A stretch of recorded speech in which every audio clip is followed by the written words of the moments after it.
Look at this. So this is those beautiful... Did you see this? So these are these beautiful eroded rocks that you see out in the middle of the desert.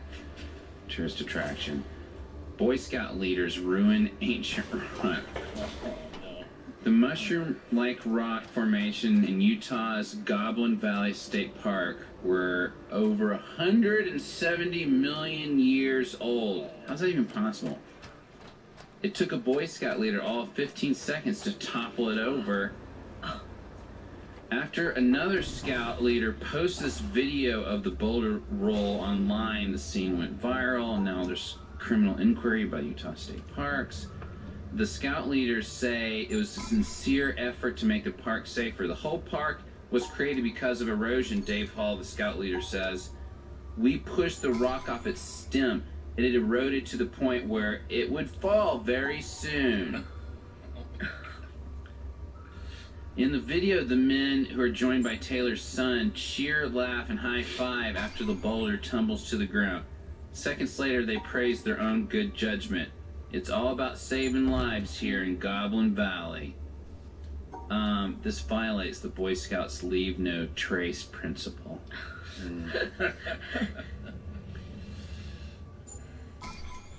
And when you see the thing too, have you seen the video? No, I can't watch it. Yeah, it's like the Ugly Americans sort of thing, where you go, you can't believe that they don't realize that what they're doing is really wrong. Like, they think he's doing it like as a feat of strength. That's his thing. He's like pretending to be really strong. But then when you see it, you just go, what? Like, when I saw it, I knew immediately. I was like, oh my God, he just pushed that fucking boulder. I always wonder what is inside. It drives me crazy no matter where I am. I think I've even said this on the show before about in Santa Fe, they have these white aspen trees that people fucking carve their names into. Oh, wow. I've been to the Acropolis where I've seen Guns N' Roses spray painted on the side of the Acropolis. Just forget the aspen trees for a second, even though that to me is equally as criminal. You know this is a Greek monument. It's not even your fucking name. Mm-hmm. Like, so what? Let's get inside the heads of those, I hope, kids or teens. Should hope not adults. Let's try to get inside those heads of like people who do that shit. But the boulder that got pushed over was the Scout leaders, right? I know. It has to be the same kind of thing. I want to look cool in front of a bunch of kids. A bunch of little kids. Yeah, he is erosion. You're fucking erosion. Fucking Boy Scout. Okay, kids, these are the dinosaur bones. So each of you can go... Are we allowed to touch them? Yeah, do whatever you want, man. It's cool. The sign said don't touch them. Hey, you know what? We're the Boy Scouts. Yeah. We can do whatever we want. Yeah. We are good no matter what we do because we're Boy Scouts. Yeah. Cool. Yeah, like you used to say, no homo. No homo. No homo, we're the Boy Scouts. No homo. And no matter what we do or say, we're good because we're Boy Scouts. So yeah, do whatever you want to the bones. Can I use them like drumsticks? Yeah, cool. That's funny. Cool. Can I carve one? Can I carve one into a flute? Yeah, go ahead. Carve them up. Carve them into anything you want. Good drumming, Seth. That's good. Cool, man. Yeah. I'm gonna make a video of this too. Yeah. Hey, check it out. This dinosaur bone is my boner. I'm here fucking with a dinosaur bone. Yeah, fucking with a dinosaur bone. This is what cool is, kids. Yeah? Mm-hmm. Be like me. We cut to this man in front of a panel of scientists. And you realize that dinosaur... Sir, please stop eating. Is it cool if I eat these chips in here? No, it's not cool at all. Oh, okay, well, I'm a Boy Scout, so... Yeah, well, that means nothing here. Okay. What? Where are we? You are in a lot of trouble, sir. Alright, cool, well, go ahead. These bones were the missing dinosaur link. That would prove once and for all that creation is bullshit. Those bones that the kids use would have. Yeah, you broke them up, and now they're not the same, and now we can prove nothing. Okay. Well, have you seen the shorts that I'm wearing and the tucked-in button-down with medals on it? Of course you have. Okay. Well, yeah. I mean, I guess that's obvious because I'm sitting in front of you. But Do you have no respect for history, sir? history. For science and history. History started in 1921 when Theodore Roosevelt founded the Boy Scouts. And he starts telling the story about how he told off those scientists to some other scout leaders. See, and so I said to those scientists, Yeah. why don't you suck on my dinosaur boner? And I still had the bone. No Right way. where my dick was, and I just air fucked towards them. Cool, man. Yeah. We can People do don't get it, man. Don't Boy get it. Scouts are where it's at, The man. Boy Scouts of Whatever. America, dudes. America, dude. The Boy Scouts in other countries, if they have them, are not as powerful as we are. No way, man. No, No man. way, no way. No, no homo, no. No homo. homo, no homo. No homo, man. No homo. Hey, man, let's go. We just go find something to fuck up. All right. Just, I mean, I'm in the mood, you know. Yeah, man. I'm in the mood to Boy Scout some shit. Well, there's the Lincoln Memorial over there. Oh yeah. Let's Oh, get it's on so that cool, man. shit. Yeah. I'm gonna give Lincoln a dirty Sanchez. Shit, So we mustache. cut to that scout leader with his hands just covered in shit, wiping a big old shit mustache on Lincoln. Yeah, Boy Scouts of America. Boy Scouts. No homo. No homo. Yo, Got a Lincoln. video of you doing that, Yeah, man. check it out, Lincoln. Thanks for Yeah. helping the brown people. And now a little brown for you. Yeah. More like Abe thinking, right? Yeah. Boy Scouts. Snip it. Oh, careful! It looks like you're slipping. Oh, no. Oh no. Oh man, I think he's dead. An American hero died today. He did. Dirk from the Boy Scouts of America was trying to pull the ultimate no homo by spreading some shit on Lincoln's face. He was trying to prove to everybody, for all of us Boy Scouts, the Boy Scouts can do whatever the fuck we want. I think we should erect a statue of him right here.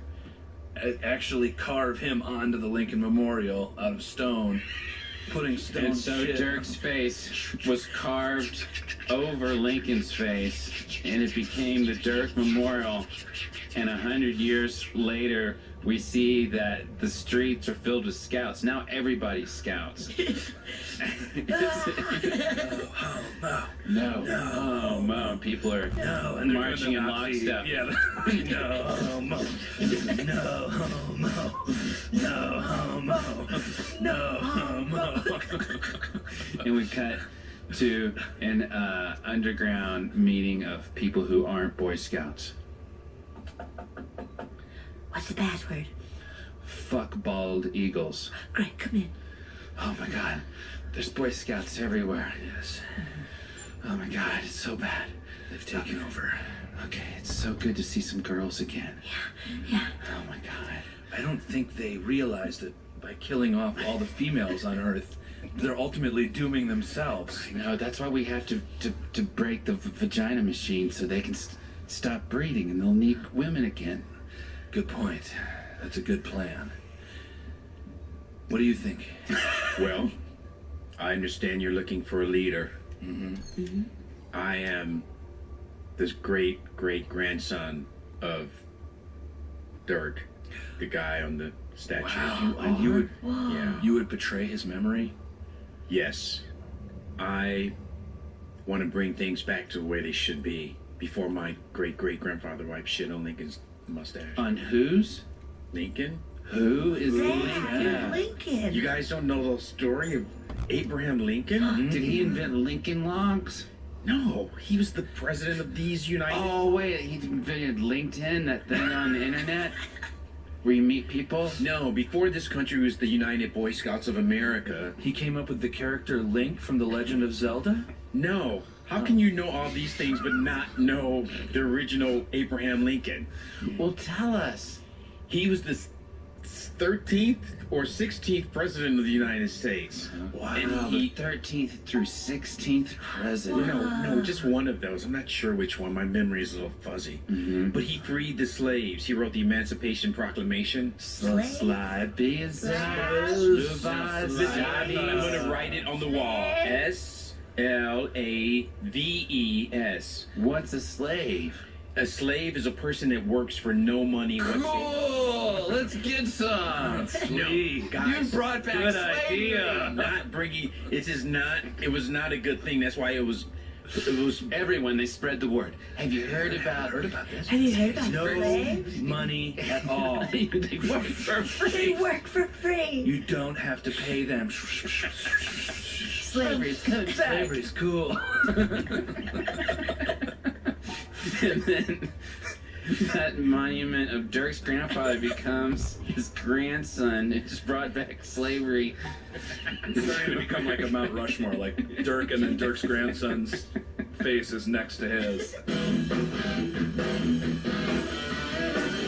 What the hell is going on?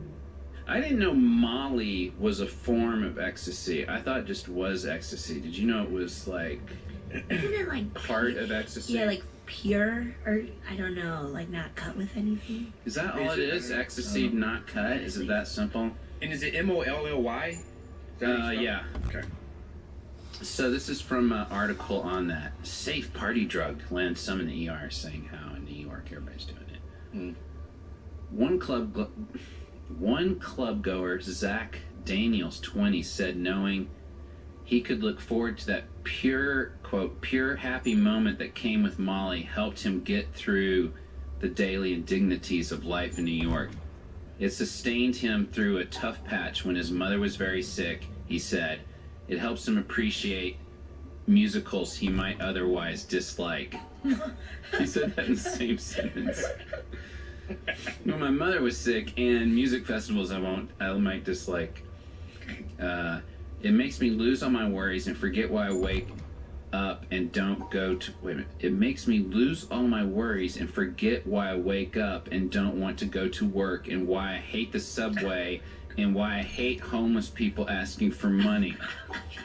Daniel said as throngs of men, many shirtless, pushed their way up and down the crowded staircases that link the club's 2 levels. It makes me forget all of that and just appreciate the good things in life. On stage, dancers in feathered headdresses gyrated next to someone in black and white mime costume. One woman was walking around in a bra and underwear. Another man happily danced by himself in a sparkling white robe. Oh my god. Okay, so I got like a bunch of different kinds of ecstasy. This blue pill makes you forget all the homeless people in the city. Oh, man. Okay. Honestly, I know a lot of you guys are probably here just to get party stuff. That's pretty much all I want the drug for. Okay, this one will be perfect for you. That's the blue. So just because I don't want to act all happy and crazy No, and want to it's hug just- people. I just want to not be bothered by homeless people. When you first take it, there'll be a slight sensation of pleasure, and then that goes away, Okay, good. and you don't think about homeless people for a whole 6 hours. Okay, but when I run into one, what happens? You see them as a gyrating mime, not as a homeless person. And normally that would annoy me too, so... Okay, well then you got what you want to do is you want to get the blue-green pill. Oh, I gotta mix? You gotta have to mix if you want to also ignore the hallucination that the first pill gives you. Alright, I'll try it. Thanks. Okay. Because I got homeless all over my neighborhood. Oh man, they're so annoying.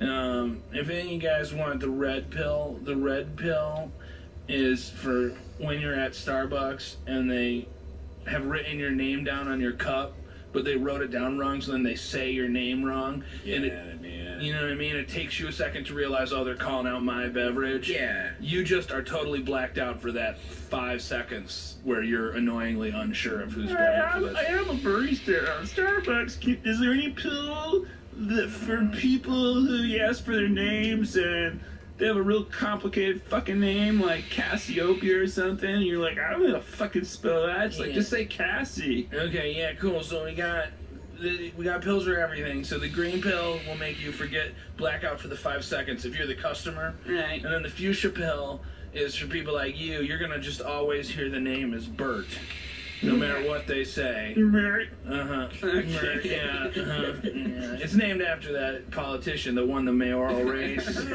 Don't tell me. Yeah. Anyway, so those are Berts. The fuchsia ones are Berts. That'll be perfect for you. And do you have any pills that will help me like understand documentaries? Yeah, we got the aqua colored pill. Yeah. It's gonna make every documentary you watch make perfect sense to you. And like I'll be able to tell people about it without like stumbling around. Well, then you gotta take the purple pill. Okay. That one helps you describe documentaries. So you're gonna have to mix. Okay. You don't need both, but if you want to do both, you'll need both pills. So we cut to Betsy all fucked up on this type of ecstasy. And then it was like about like Hitler's youth. Wow, that It sounds was like great. it was pretty amazing. Do you guys like cry a lot? Do you cry a lot? A lot? Yeah. No, not really. Okay, Are you cool. crying a lot? Yeah, I have been. You know, you describe like 40 documentaries in 20 minutes Yeah. right there. Yeah, You I need mean, to slow really. down. You want me to slow? Okay, great, cool. They're really tight. Yeah. Tight recaps, but you Hi. break on a sweat. Excuse me, I'm sorry to interrupt your conversation. I ordered a half calf, half decaf caramel latte from you guys about 5 minutes ago. I never heard my name. I think someone said Bert. I said Bert. My name is Chuck Lee. Bert?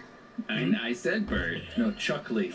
It's short for Charles. It's I said Bert. You But my name is Chuck Lee. I'm going fucking crazy on you. He's eating my face off! He's eating my face off! There's a documentary where people are like zombies. You should really watch it. It's pretty great. Cut back the dealers. Dude, man, you must have given me too much of that shit, man, because it What? was like the next day and I was still hearing Bert when people said dumb names. Well, how many did you take, man? I just took a full one, man. A full one? That's too much, man. What's your name? Just tell me what your name is. My name is Henry. Your name's Bert, too? No, man! Oh, God, no. still on it, man. Dude, oh, man, I've never seen this happen before in the whole week I've been dealing this stuff. We cut to him getting married to his wife 10 years later. And ever since I met Bert, I knew. Did he say My, I knew. I Sweetie. love Bert. my name is Sarah. I know it's Bert. Why are you crying? It's our vows. But people are watching I love you. Bert. It's Sarah. Bert. Would you? I love you, Bert. I love Bert, everybody. I love her. Listen, everyone. I'm gonna marry him anyways. But we're gonna have a big party afterwards. I want everybody to get fucked up. Yay. Yay! Cut to the dealer. So listen, my wedding has been insane. My future husband been calling me Bert all night. Yeah, oh, man. I just need drugs for everybody, so we just forget all of this and just get. I have a knocked out day. All right, cool. So you want to just like black out through the wedding? Yes, Okay. everyone. Okay, you're gonna want the brown pills. Everybody, just be sure. So how many guests you having? 150. Okay, so I'm gonna give you 32 pills. You want to divide them each into eighths. And then make sure everybody takes an eighth and a half at the beginning of the wedding, okay? And they're Right. gonna take their third Hey, eighth. you guys wake up. You're all on my couch. Excuse me. Yeah. You guys all brought some weird, fucked up sleeping ecstasy party outside my house last night. You've been sleeping there all night? Yeah. Oh. Well, you want to move it? The gangs are supposed to show up right now. Oh, I mean, I don't know. Were you guys done with your power naps? Did you feel... I'm busy. Hold on, give me 5 more minutes. All right, yeah, give him 5 more minutes, okay? Slow fade on Tim Meadows fucking a really old woman. One of those focuses where it goes, what's it called? Where it goes into a Closing circle.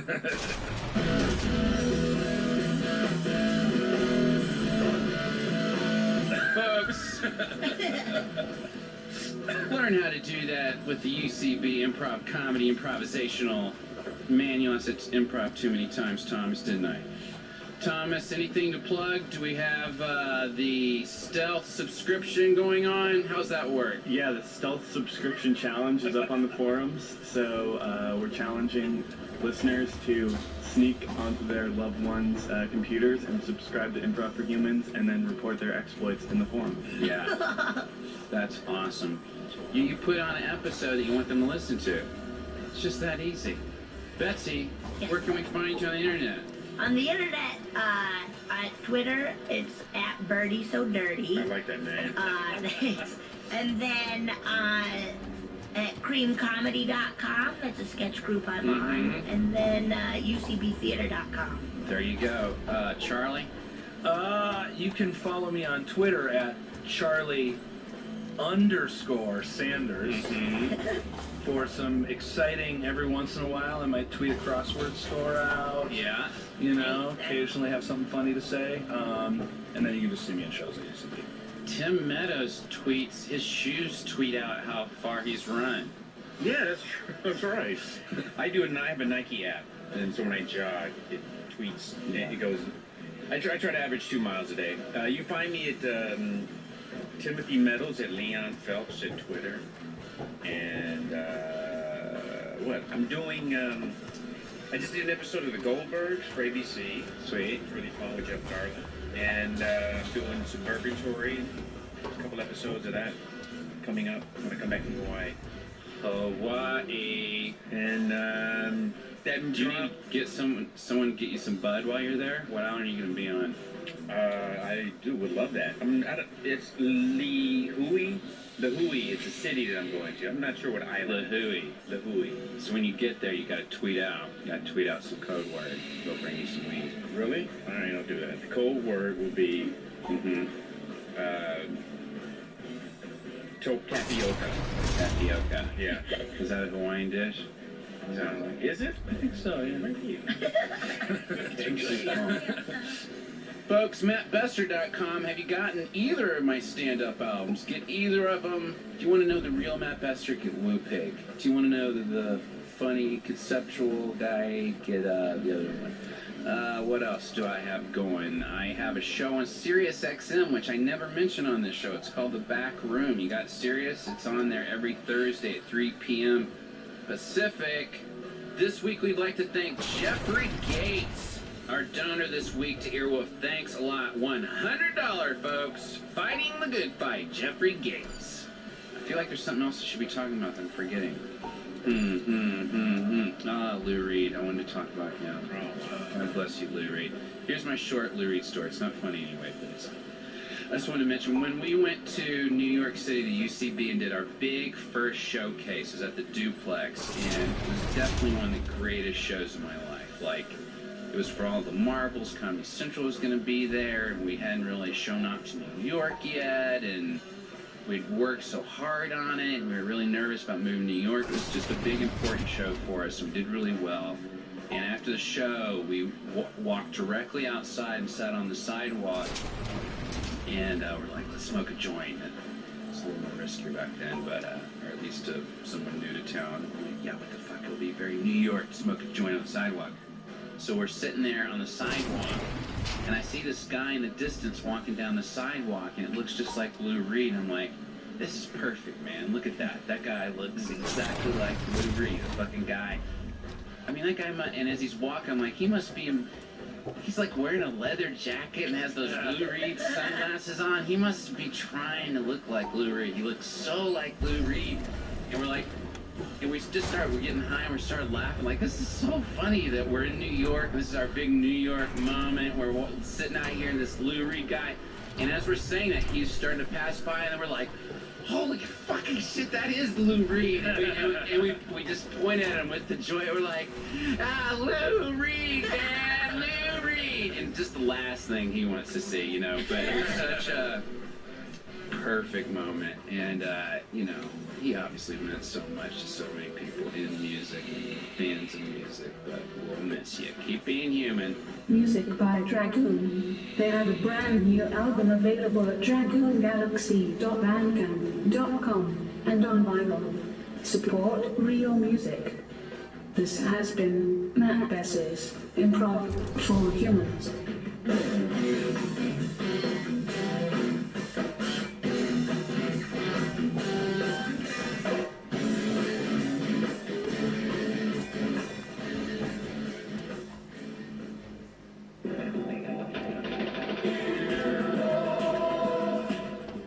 This has been an Earwolf Media production. Executive producers Jeff Ulrich and Scott Offerman. For more information, visit earwolf.com. Earwolfradio.com.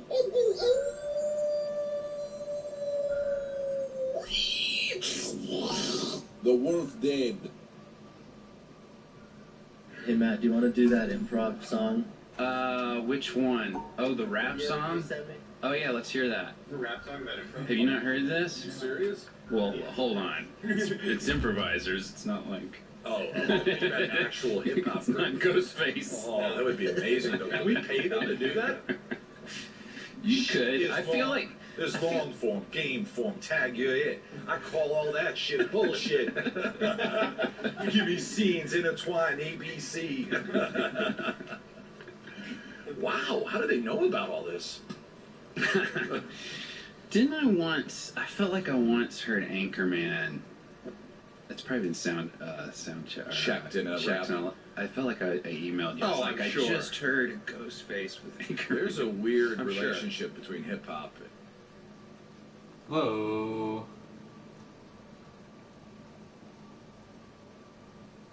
I'm trying to figure out this.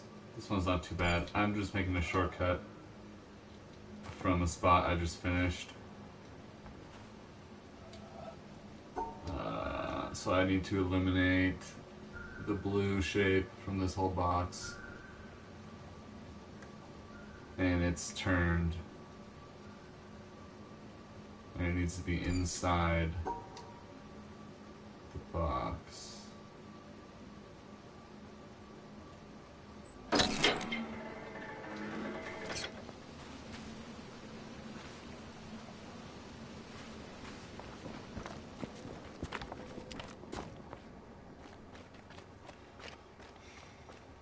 Yeah, that's the area I just did. I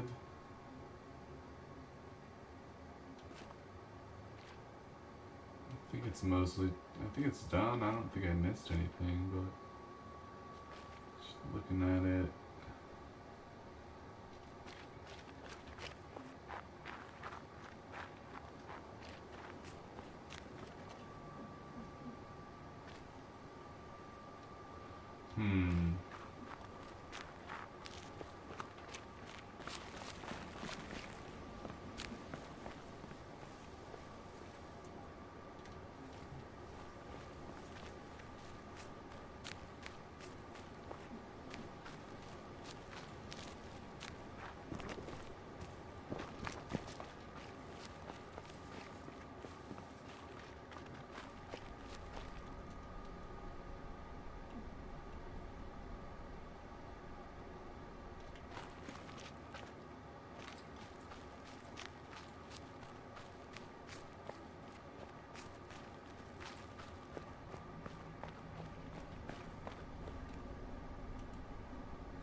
So I still need to do the forest.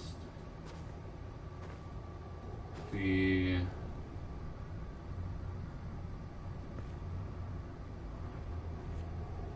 maybe that island.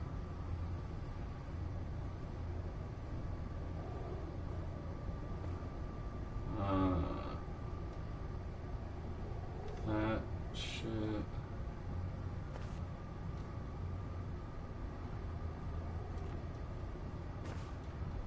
City. Alright.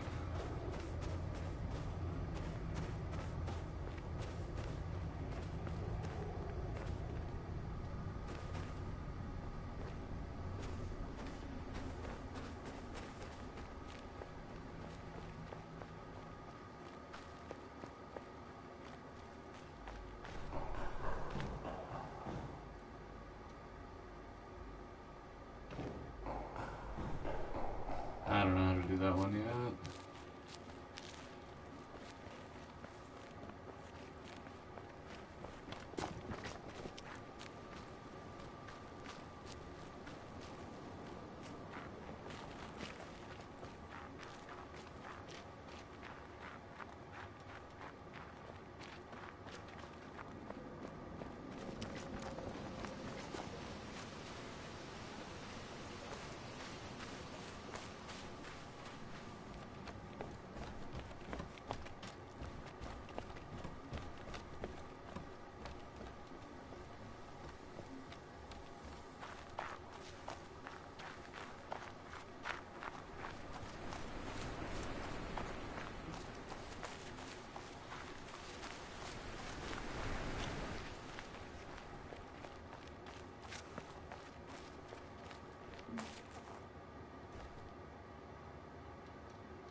Ferrell. Like, there was a song called "Do the Ricky Bobby" that was like a hip hop dance song. Mm-hmm. It was huge in the South, and it was all the motions that the character did in the movie, and like, it was. He got name checked by Nas. Like, there's a weird on Kanye. It's Watch the Throne. It starts with a Will Ferrell quote from Blades of Glory. Is that what? Yeah, Blades of Glory. They love him because he's making fun of self-important white people. Is my theory on it? Yeah, that makes sense. Yeah. Anyway. Oh, welcome to Wimp. Hey, let me just hear it. Can I do it with the music? Let me get in the groove of this music. Let's just play it. Yeah. Welcome to Improv for Humans with Matt Besser. That's me. This is Improv for Humans. Not for short formers. Motherfucking improv. That's how I get my motherfucking rocks off. One stage, 2 chairs is all I need, cause I do fucking improv. I do fucking improv. Yeah, motherfuckers. I got Adam McKay in the house. Keep it going. Keep the same volume. Yeah. Mike Still. Tag you in, motherfucker. Sweep at it. Thomas, a.k.a. the Milkman. A.k.a. the Human Omelet. He's here. Gonna find that motherfucking radio. Ice that shit. My edit's coming fast. My initiation's coming faster. Laurent. I got improv skills like Ryan Stiles. I got loads and loads of frequent flyer miles. That part didn't make sense. I'm sorry. Level 2 class show.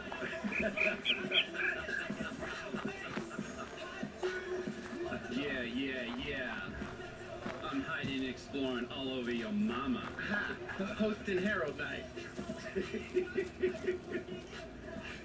Who wrote that? In the jaw, motherfucker. Just give a shout out to whoever wrote that. Hard Left Productions. Hard Left. It's like the hooks for Austin. Politics. Phil Luzardi wrote that. Really obscure old Chicago really improv obscure. reference. Adam McKay, folks, here. He's, you know him from The Family, Cerebral Strip Mine, Darn Fun Nest. No humans understand what you're saying right now. Pretty bad. Your old Harold teams? Dynamite Fun Nest was an old long form show we did with Dell. Cerebral Strip Mine was the name of Upright Citizens Brigade before it became Upright Citizens Brigade. For 2 shows. 2 shows. Cerebral Strip Mine flows off the tongue. John Favreau directed us for like a show. Oh, really? For real. Yeah. And got fired by us. He got fired by us. He did. By Matt, not me. No, Ian actually. We got Ian to call him up. I'm going to be in Iron Man 4. You fucking say that. I'm going to be in... Take the fall. Wait, I watched some show of his. Does he do Revolution? He might have directed an episode or something. Fuck. Which one of his shows? Come on, Favreau. We're sorry. We'll let you direct it again. I got one back for the reunion. No, Revolution's J.J. Abrams, actually. Oh. J.J. What do I watch of his, Thomas? He has some hour-long drama on right now. Favreau is Iron Chef. That's it. Iron Chef. On Revolution. Oh. Okay. Why do you make me look all stupid and blind? Classes at the UCB, stateside at the pit, did a show in iOS, yo, that was the shit. Combat squad from Chicago, but didn't get it Amsterdam. Hell yes, cruise ship, forget it. With Susan Messick, Besser gave me hits of chronic shot, TJD way before he hit the Sonic ray. Hell to the festivals, hit in every city. I'll be at Del Close, but the slot I got is pretty shitty. Here is your one-word suggestion from Twitter. Okay, folks, let's jump into this. We got some things planned, but let's warm up getting into the Twitter line. Got some suggestions here. Valerie Bishop says, approach. Interesting. C.A. Pierce says, crimper? Is that like a type of dance? What's a crimper? I think You you know use what that a on crimper a is. hair, right? Hair crimper. Like in the 1980s, like people have crimp your hair crimped. Mm-hmm. Sure. Nice. Yep. Brian Bowen says chivalry. So there we go. Approach. chivalry, and Crimper. Crimper This- is a very specific. Approach, chivalry, and well, that actually makes me think of all that together makes me think of a 6th grade dance where I was going Nice to, combo of words. yeah, like all together. It was the Valentine's Day dance, and I'd heard from I was dating this girl named Alana. And we were dating Sexy name. Alana, yeah. She was like kind of like alternative. She wore like Moroccan? she had an olive skin complexion. Of course she did. Yeah, yeah. Olives. And ooh, pitted olives. And I'd heard through her friends that she wanted to make out. She wanted a French kiss at the dance. Anyone or you? Me. We've been dating for 6th grade? 6th grade. I'd never French kissed Far before. cooler than me. This was my first time. I was going to a creative and performing arts middle school. Oh, that explains it. So we had dances, we had spin the bottle, we like did stuff. I mean, like, you know, nothing under the pants or shirtless or anything. Right. But so that morning, it was this Valentine's Day dance. I'd already gotten her a troll doll. You know, one of those like little, not from the movie Troll, but The one you put on the end of the pencil? yeah, like those little guys with the hair and classy. stuff. It's Yeah, classy. Yeah. When you spin the pencil, the hair goes out.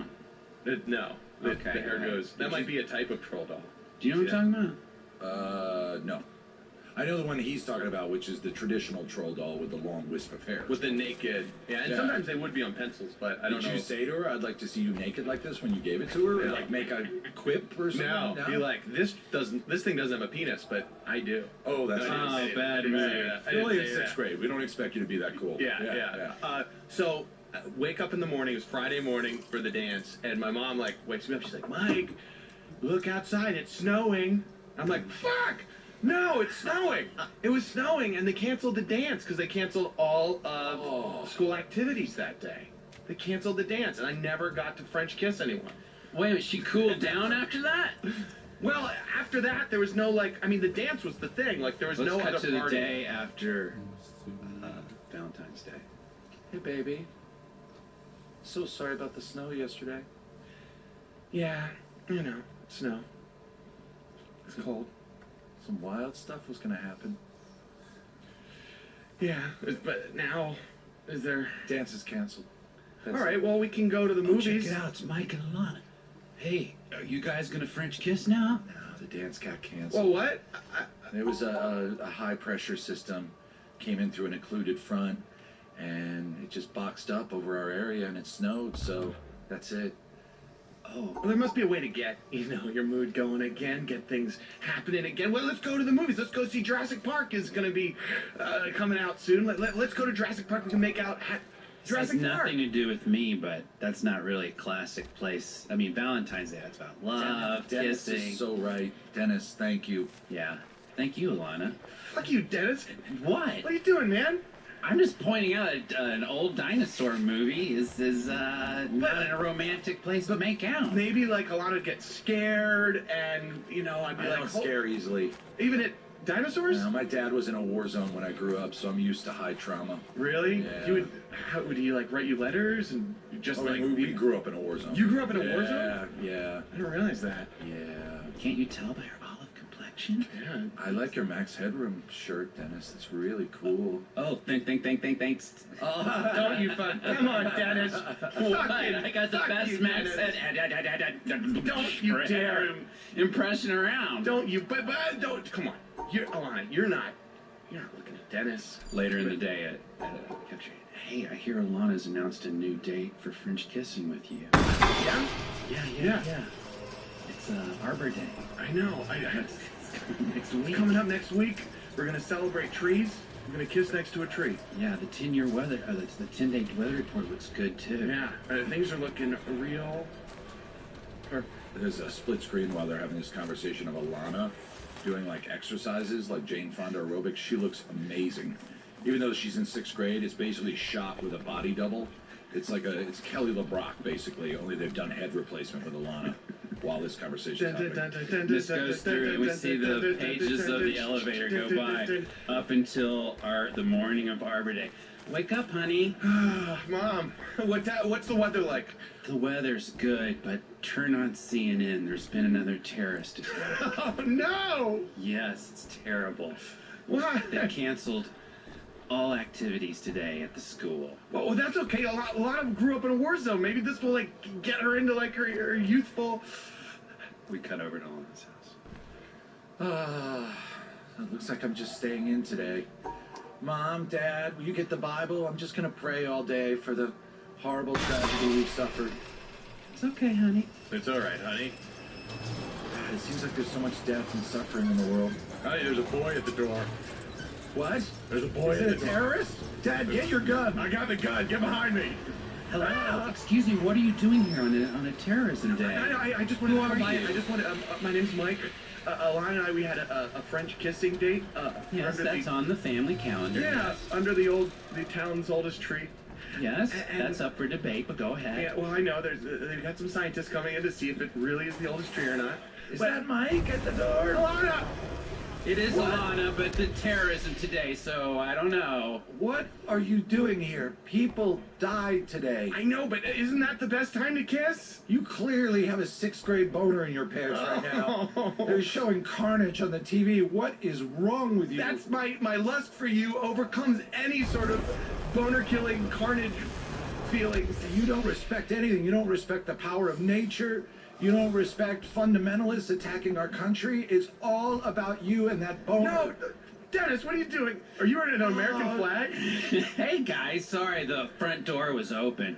Hey Alana, I brought over an American flag. I thought you might want to drape it over your shoulders today. You're so aware of the world around you, and Yeah. you're so in touch with other people's feelings. Mike, you're gonna have to leave right now. You run the street up a boner. You do. It is all right. You can go in our guest room. My mom will get you a bag of ice. When it's taken care of, you can leave. Thank you. Ask at 3,000. You my dog, and I'm under operation. Fans with the monologue. I wanna like LA, but I can't afford the ground legs. Try to vote who's live. I got cut at second round. Thanks. Let us hear some questions submitted by our listeners. Let's go to some questions I asked for. They don't know who our guest stars. These are random questions. Let's see here. What's a better way to answer I love you than I love you too? Asked Bill Sporito.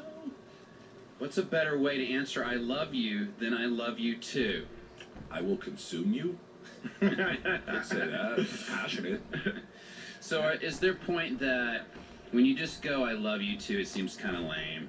Like you're just kind of like, I love you too. Well, it's like the tone of it, right? Because if it's like, But you can't do it. You can't do it in a winning tone. me too. I think your voice cracked. I love you. Me too. Do you really love me? Yeah. I always say I love you first. Yeah. Well, I always say it second, and I'm thinking it all the time. I'm thinking it night and day. I don't think you've ever said. I've never heard you say I love you without the word to. Well, maybe this breakfast is where it'll happen. It's kind of too late. I've already started off the whole day with my own I love you. I will say it, unprompted, when you least expect it, and it'll be the most sincere thing you have heard in your entire life. Later at a bank. Everyone get down on the fucking floor. This is a robbery. And it ain't just about the money. I'm gonna fucking cap some motherfuckers today. Crazy. Oh my god. I love you too. What the hell are you doing? What are you doing? Be quiet. Don't draw attention to us. This sounds sincere. You started the sentence with I love you too. I love You can't say to at the first. Damn it. Don't say anything. Well, if we get ahead of this. She's coming over here. I'm collecting ears and fingers, you motherfuckers. Who's this fucking guy? Hey, Hey. hey, guess what? I'm fucking nuts, motherfucker. Clearly, man. I love you. Oh, wow, that sounded real. I'm fucking crazy. I love you too. Oh my god, that sounds sincere! I did. 15 later, he recovers. He's coming out of his coma. Honey? Beep, beep, Honey, beep, it's me. beep, beep, Yeah. It's me. sweet, Jocelyn. Beep, Jocelyn. You've been in a coma for 15 years. 15 I've years. waited for you. beep. I love you too. Sweet. sweetie, I haven't said I love you yet. I think maybe, doctor, I think there might be some brain damage. She said I love you too before We've saying I checked love all you. the brain functions. They're completely normal. This man, I was going to call him a young man, but he's not anymore. He looks a lot like David Crosby. Is a miracle. He's completely functioning, high functioning. Yeah. Okay. But see, I love you too. Just say it. I love you too. I love you too. You short for?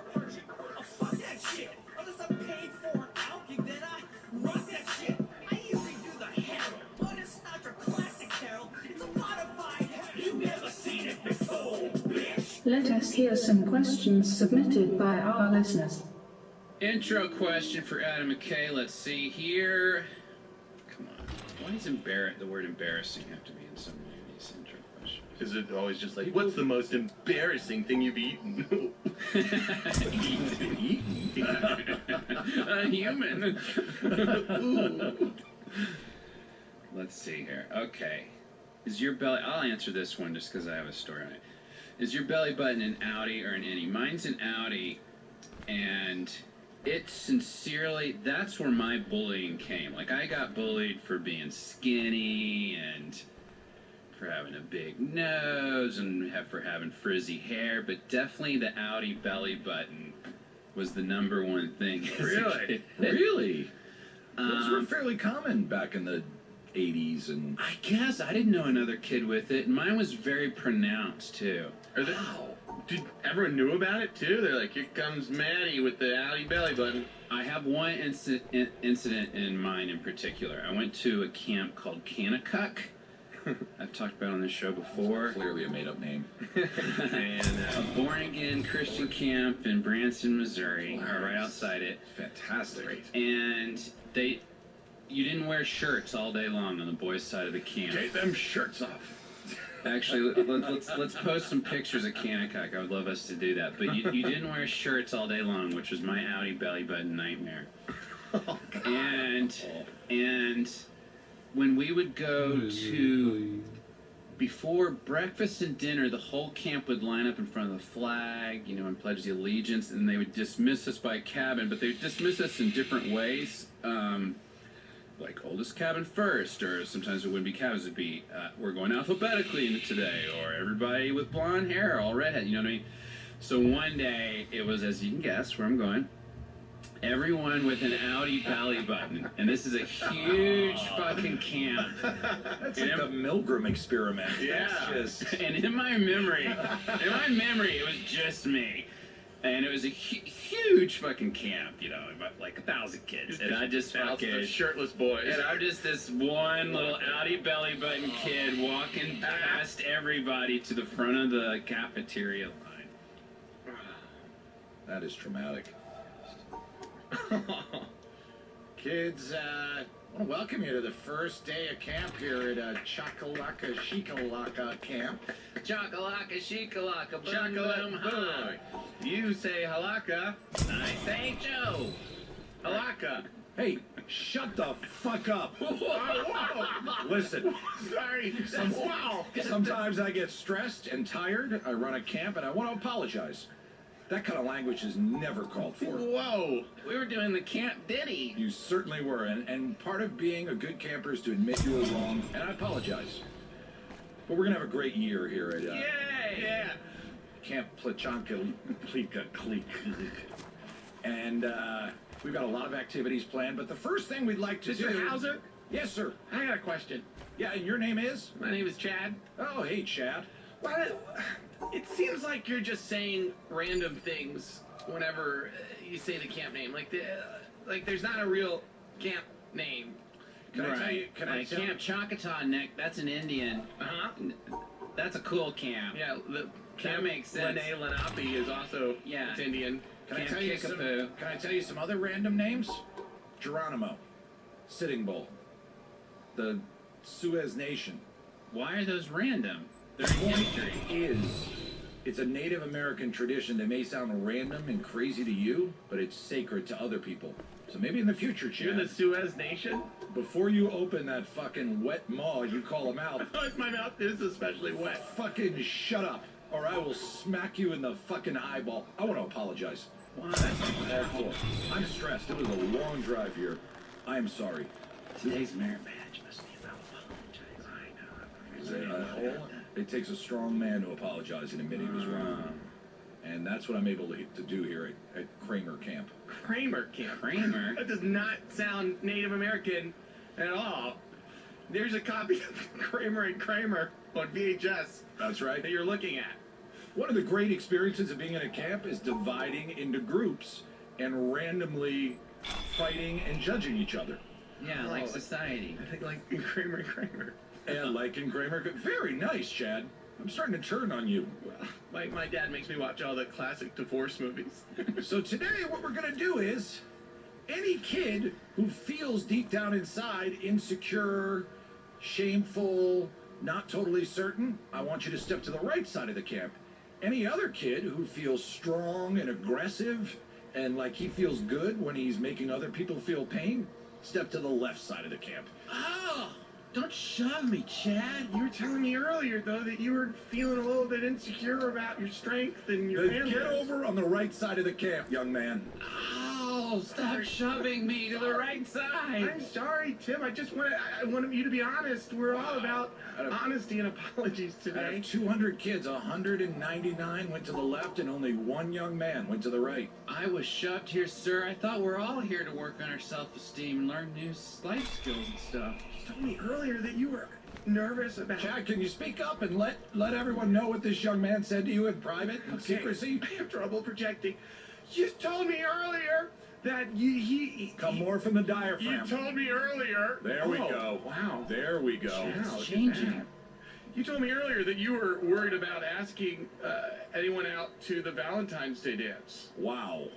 Wow. Chad, that was between you and I. No, most people are confident. As we're speaking here, we're handing out wiffle ball bats to the 199 kids who feel secure and masculine. You, young man, will be given a rubber hose and a pillow. And we're going to play a little game called Dominance. Basically, the way this works is every child is able to do whatever they want, act on their deepest, darkest impulses, and we'll kind of see what happens while I go into the main cabin and take a nap. We cut to the end of camp. Excuse me, we're looking for our child Tim. Please have a seat, ma'am and sir. Okay, and where is Tim? Would you like a beer or gin and tonic? A beer? I mean, we're here to pick up our Are they son. cold? They're icy cold, I can tell you right now. I'll have a beer, but There you go. just... There's a black label for you. Excuse me, none of the children in his cabin would talk, and a couple of them started breaking down crying. We asked for Tim. They once. wouldn't look us in the eye? You need to quit PMSing and settle down a little bit, ma'am, first off. Oh, I'll have you know, my wife menstruated last week. And then I apologize. There's nothing wrong with apologizing. Listen, I've been head of a camp for over 1 year. And I've seen a lot of things in the 1 year that I've done this. And one thing I know is occasionally you're going to lose a kid. No. No, not don't. Tim. I swear. Not now. Not again. Something wrong with You're Tim? misunderstanding. My Tammy. We didn't lose your son. Where is he? He's dead. No! Oh, Dad! Wait, don't overreact. One thing I didn't want to happen. It's not as bad as it sounds. What do you mean by not losing? We didn't lose him. The body? Now don't make those sounds when I tell you this. It's a trick? I'm not going to say the next sentence unless you promise not to react. It's hard. Your son's dead. Fucking assholes. Wow! We're not the assholes here. You're telling us our son's dead. What did he do? I will admit that although we lost Timmy, that camp did teach him to apologize. So if your Raymond is having trouble apologizing, I would recommend camps. Rock'em sock'em. What is that? Is that some sort of Indian word? It is. Yuck. So we cut to Raymond being introduced to camp. So what we do here, standard beginning of the camp, we've got about 200 very healthy-looking, aggressive young men. Yeah. And I like to ask this question. Is there anyone here who's feeling uncertain, who's worried about making a friend? I am, and I'm unapologetic about it. I will never apologize about being insecure. Whoa. So you're confidently insecure. I am confident in my insecurity. No one will ever get Talk about. Don't even bring up the U word, unapologetic. Well, I am unapologetic. Don't say the U word. The unapologetic. Oh! Unapologetic. Oh my God. What's your name, sir? The 200 kids Raymond. gather around in a circle. Raymond. Circle up, everyone. Light your torches in the fire pit. Bring it on. Someone press play on the boombox. There should be Iron Maiden loaded. See this belly button? This is a sign. This is the prophecy. We see slow motion as wave after wave of campers come at this insecure yet confident man, and he fends them off. Slashing throats, snapping arms. It's like 300. It's sort of illustrated step frame kind of thing. This goes on for hours as the sun lowers. By the end, there is a giant mound of bodies with one lone, insecure yet confident and unapologetic man standing. As his friend dies. Whatever you do, stop saying the U word. Unapologetic. Oh. The camp counselor tears off his shirt like the Native American guy at the end of Predator and snaps off his necklace, taking out a machete. They charge at each other. We slowly dissolve to an ad for this camp. Just random consonants. Some of them, some Greek letters, emoticons, with happy music playing behind it.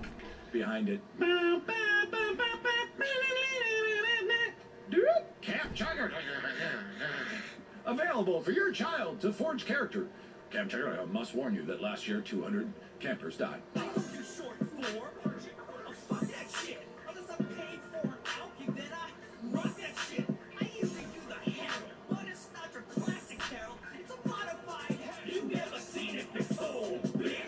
What the hell is going on?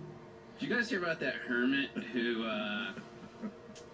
was finally arrested? I forget where it was, like Vermont or something, but he had survived as a hermit for years, but not hunting or growing anything, but by coming in to rob his neighbors anytime he wanted supplies. You just sneak in and steal stuff? And Like it cat happened burglar? for years and years. And it happened for so many years that people would eventually just leave shit out on their porch for him so he wouldn't break in to their houses. Like when you leave your window open so they don't That's a break character. in. I always have a theory on that people can accept a lot of shit. Like someone I know was walking down the street and there was just a naked guy walking down the street, and they said to like some woman in front of her house, like, oh, we should call the cops. Like, nah, that's just Davey. That's Davey's walking around naked. Yeah. Like months before, he just said, I'm not wearing any clothes, and the neighborhood slowly adjusted to it. Yeah, dealt with it. That's interesting. People can deal with shit. We humans, like, we have some weird societies out there that everyone's just like, yep, that's how we organize it. Now, Colorado City, is that the one with Jim Jeffords? And is that the yeah, it's that Mormon fundamentalist extreme cult that has like, you know, everyone has like tons of wives. Eight guys in the city have all the women. Yeah. Yeah. Yeah. The Amish. Hey, Adam, yeah, not mocking you, but what is it, man? I know I'd say that, but you're the only guy in town that only has one wife. What's up with that? Are you holding out for your second one? You know I love this town. Yeah. I love the people. I love the elders. I love you, and I love all 14 of your wives. And you're one of our best blacksmiths. And I love all your children. I love your 178 children. Thank you. It's 179, by the way, last night. I'm so sorry. I didn't check Facebook. Yeah. I've made a decision to live an alternative lifestyle. And I would hope that you could respect it. I want to have one wife that I devote myself emotionally to, and maybe 2 or 3 children. And Let's slow down just so I understand. I definitely will slow down. Do you mean one wife a year? And this is tough. I know this is going to sound very strange to you. What do you mean by one wife? For my whole life. Okay. Unless maybe in 20 years we get divorced. But that's not going to happen. I can talk about that. But one wife for my whole life. This is And that would be making Mindy. sense. When you say wife, you mean like a dozen women as a wife. Is that what you're saying? Once again, I love this community so much, and I understand what I'm saying sounds freaky and bizarro. We love you, Adam. You make the best horseshoes in town. Ding, ding, ding, ding. Hey, Adam. Hey, Matt. Hey. Coming in to get some new horseshoes. Right, and Hi, Jonathan. Bag of horseshoes. are you still riding Dusty? I am. All right, well, let me go size those for you. Hey, I hope this isn't forward. Chink, I said chink, chink, chink, chink, chink, chink, chink, chink. Yeah, go ahead. I'm just working away. Sure. I just had some questions about what it's like to be one woman. Whoa, I don't know if I want to hear this, guys. I know. I just I'm always happily wonder. Your timing isn't the 14 best. married. I mean, the idea that so after you have sex, no one comes in the room and it's like, are you guys not having sex? There's no group of women that come and towel you off. There's no group of a dozen women who then carry you to the next bed and shoot you up with exotic vitamins so you can have sex again immediately. Oh, God. This makes me want to fucking throw up. But open your mind a little bit. It's kind of sexy, right? No one mops up your cum, and then you don't get carried out of there? But you like passing out in your own puke. I don't get it. But you get to like Nasty. have a connection and like talk to just one other person and I was really hoping these ideas wouldn't spread. I wanted to live my life, and I feel like elders like Matt might get upset if they hear other people. Listen to yourself. Don't be influenced by this. I It's know, like you're sorry. saying, I just got this new cable system that has one channel. It's so great. yeah. But what if you had a lot of awful channels? Wouldn't you sometimes rather just have one good one? Then they Well, what if become they- the channels that just make babies, and you don't fuck them. What if the one channel was the channel that your heart had been looking for its entire life? I know that sounds weird. Yeah. I know it does. It sounds I'm like not a pervert. you might as well have to say know there's that. no God and gay people should be married. No, come on. Come on, That yeah, far. there's no need for This that. is crazy. We're All making- right, but I'm to make a point. It's absurd. Sure, you're Jonathan Swifting it up. Totally JSing it up. Yeah. Look, here's the thing. I want to live my life. I don't want to influence. Matt, I admire you so much, but you're a better man than me. I'm not capable of having 15 wives. I'm not capable of waking up in the morning with 7 19-year-old women looking at me with blank, naive stares, holding out multiple breakfasts, and whichever breakfast I pick, that woman's then happy for the entire day. I can't do that. Yeah. Whoa, slow down. How do you have breakfast in the morning? Let's just start there. This might be upsetting for you. But you really want to hear it? Yeah, I do. It takes dozens of people to prepare a breakfast. Right. I wake up in the morning and Mindy's next to me, and we both wipe the sleep out of our eyes. We kiss each other. You wipe your own sleep out of your own eyes? Yes. I always use the newest wife for that. Yeah. And I say, honey, I hope you have a great day. She goes, I'm going to go down and make some breakfast. I come down, there's some cereal, toast, our little kids scamper in the room. They sit on my lap, we laugh, we talk about our day, and if she needs emotional support, I give it to her. If I need You're telling the story too quick. When did you choose all the meals? Which meal you wanted? We just pick it on the fly, and What? sometimes I make breakfast, and On the sometimes she fly? makes breakfast. You make breakfast? You do women's work? I don't want to leave this town. It's my home. We cut to the hangman's noose in the middle of town.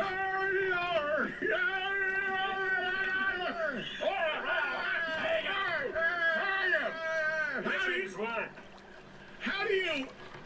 Wait, before we hang you, I have another question. What?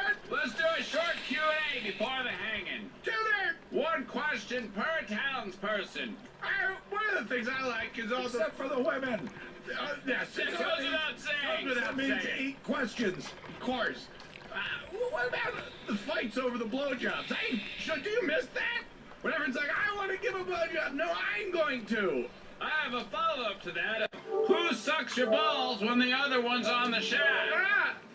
I will die with these beliefs I hold in my heart, but I'm here to tell you today, there is not another woman sucking my balls when my wife gives me a blowjob. Hang him now. No more Q&A. And furthermore, I only have one anniversary every year. What? And at the end of that anniversary, I look at my wife and say, that was a special night we just had. Wow! I'm from the anniversary card store, and it's people like you ruining our economy. He's right! What about the jobs? Hang 'em now! Okay, we're gonna close the Q&A. One more question. I got a question. You, sir. Soft-spoken Mormon. We will hear a question from Raymond, the one who came from the hills out of nowhere years ago. He is open and sensitive, yet unapologetic about it. I won't apologize. What if love can most be expressed between two people, more than a group, more than even just yourself? What if this man is... As he asked this question, the camera pans, faces evolve, and then you actually start to take this in. What if love, giving yourself to another person giving themselves to you, is the best gift that you can give, or it is true compassion? I remember Chelsea Hotel. Raymond starts to make his way up Giving me his to the platform, takes the noose off of Adam's head. What if this man has opened a way from love? I don't mean to suggest that I'm not just. What if love is real? Because this phase, as he takes the noose off, this becomes a wedding, because the first gay marriage in this movie. And do you, Adam, take Raymond to be not only not your wife, but your one singular husband for the rest of your life? Can I say one thing? I feel like this got confused at a certain point. Wait, I thought everything you were talking about with love was you were referring to me, Raymond. No. What? Wait. I took that note off. Wait. I liked all the acceptance that happened. I liked that everyone kind of mellowed out and quit being so angry. It really changed the town. Okay, I do. You changed I do.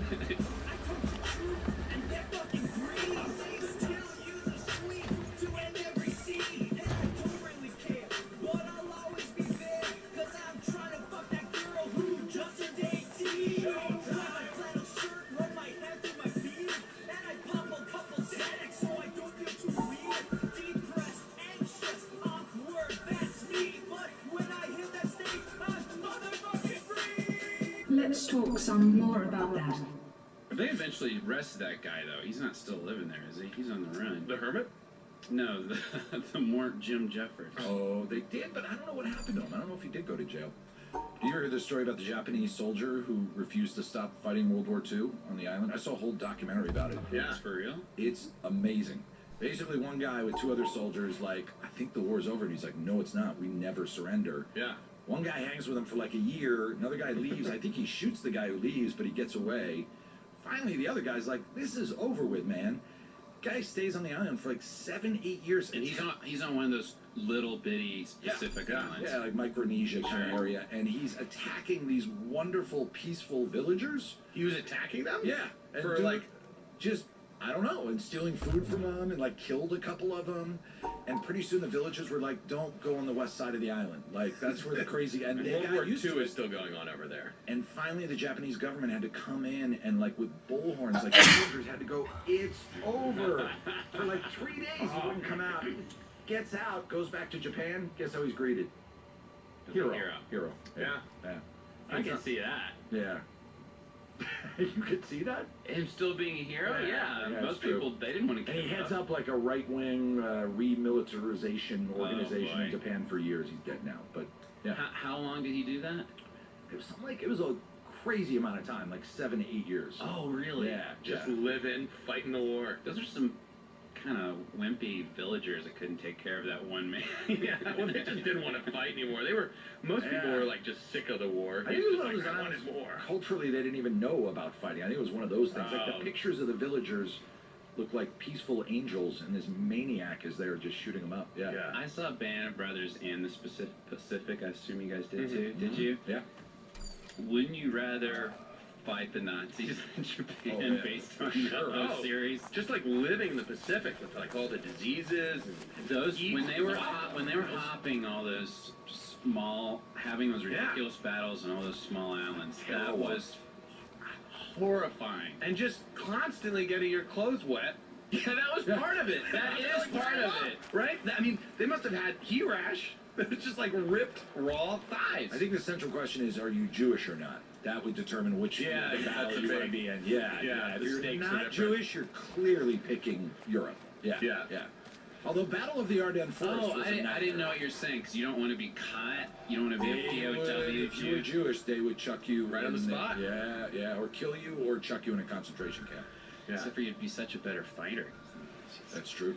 Let's cut to the trenches of the Pacific. Oh, God. This is so terrible.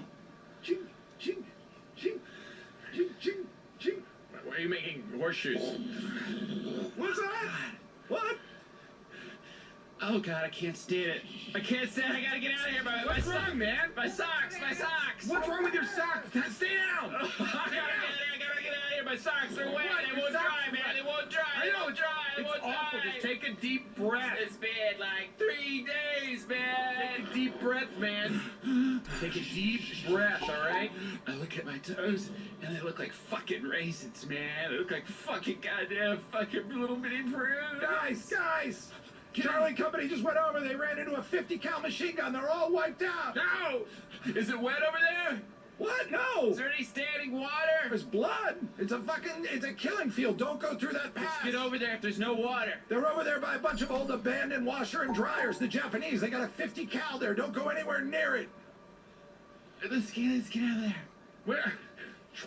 There's dryers. He said there's dryers. What do you mean? There's dryers, but we're not gonna go jump in the dryer. Are you suggesting that we go and dry your socks? Yes, that's What else are we gonna happen? What do you mean? What else we're gonna happen? We're gonna regroup with the company. We're gonna move forward. We're gonna get off this island. You said you gave that speech 2 days ago. Yeah. You said it's time to be heroes. Yes. Step out. Guys, Step up and guys. do what you believe in. Guys, they're calling it Dryer Pass now. There's about 20 dryers up there. They just took out Delta Company. I'm going. Cover out. Cover me. What did you take from my speech? What did you take? Stand up and be a hero Yes. for what you believe in. Yeah? I believe in dry socks. No! Slow motion as he runs through the path, moving with amazing agility. I remember her well in the Chelsea Hotel. Bullets flying past his. She was giving me head on the bed. Fly past his face. Hit bamboo shoots. He leaps over the sandbags. The Japanese soldiers can't believe it. He's moving like the wind. I can't believe it. We hear the Japanese soldiers say. I can't believe it too. Clearly, like the budget for this skimped on the acting for the enemy soldiers, not thinking they would speak. It didn't feel like you meant that when you said I can't believe it too. What? I always agree with you when you can't believe it. But you just didn't say it with any heart. A hand reaches in and slits both their throats. Yeah. It's our hero. He stands up. All the U.S. soldiers around him cheer. Yeah! He's doing it! Oh, fuck! My fucking right sock is sopping in blood! Oh, gross! Oh, We see God, on it's it. even wetter than it used to On be! top of rusted out washers and dryers, there's one gleaming dryer that almost looks new. He turns Shit. towards it. Is it still plugged in? My God, it is. It's still plugged in! Get in there! Get the sock in there! You see a close-up of a hand pulling out a bounce sheet, putting it in the dryer. The bounce sheet's only been used once! It's still got some anti-static cling in it! Do you need corridors? We see the dryer spinning, and then a close-up of warm, toasty socks, completely dry, being put on feet. It's working! Up in a palm tree, a Japanese sniper fires off one shot that hits this man right through the forehead. But yet, he continues to smile. My feet. We're going home. We're going home. We're shoving right off. We're heading right out. Na-na-na. Buy war bonds.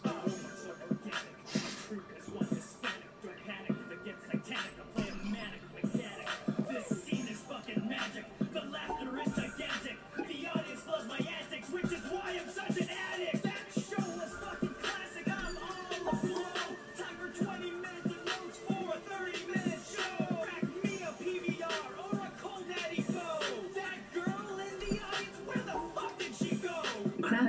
YouTube. Have you guys seen the video of the guy yelling at the trumpet player in New York City? No. Do you know what I'm talking Oh, about? yes, the little homunculus. Can we just play it again? It's great. Really? Who's the homunculus? Trumpet player or guy yelling? The guy yelling. Oh, okay. He's just so angry. What's that word mean? Homunculus means a little man that lives inside of another man's head. So, I picture come him from? as being like someone that would like live inside someone's head. Like Master and the Master Blaster relationship from Beyond Thunderdome. Yeah. If anyone's listening to this right now, pause this, go watch the entire movie Beyond Thunderdome. Okay, and you're back, so now you understand what I'm saying. The only 72-hour podcast. Just go watch. Got it? Episode 3 of the Civil War. Yeah, stop. How dare you rude for anybody else? Get out. You gotta see this guy. Now. No, you go. I'm not going anywhere, shithead. Get the fuck out of my neighborhood. Turn that Get out. Oh, there we go. You know, all right, stop. You're a mediocre piece of shit. You can't even play. You suck. I've been playing 41 years. You suck. I'm a left-handed guitarist. You suck. I've never heard that before. No. No. No. You go. Get the fuck out. Get the fuck out. Jesus. Get out.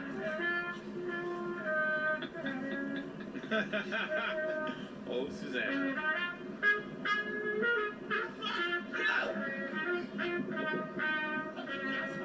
He is an awful trumpet player. Go to a studio and rehearse. Maybe something you'll learn. You suck. You're a no-talent piece of shit. The guy yelling looks like he's about Get out. 4 feet tall. Not that that matters, but it does show a little bit of courage that he's willing to go up to someone bigger than him and scream like this. Freak out. Mental illness and courage go very close together. Yeah. Just not recognizing when this could be a dangerous situation. Who the hell do you think you are?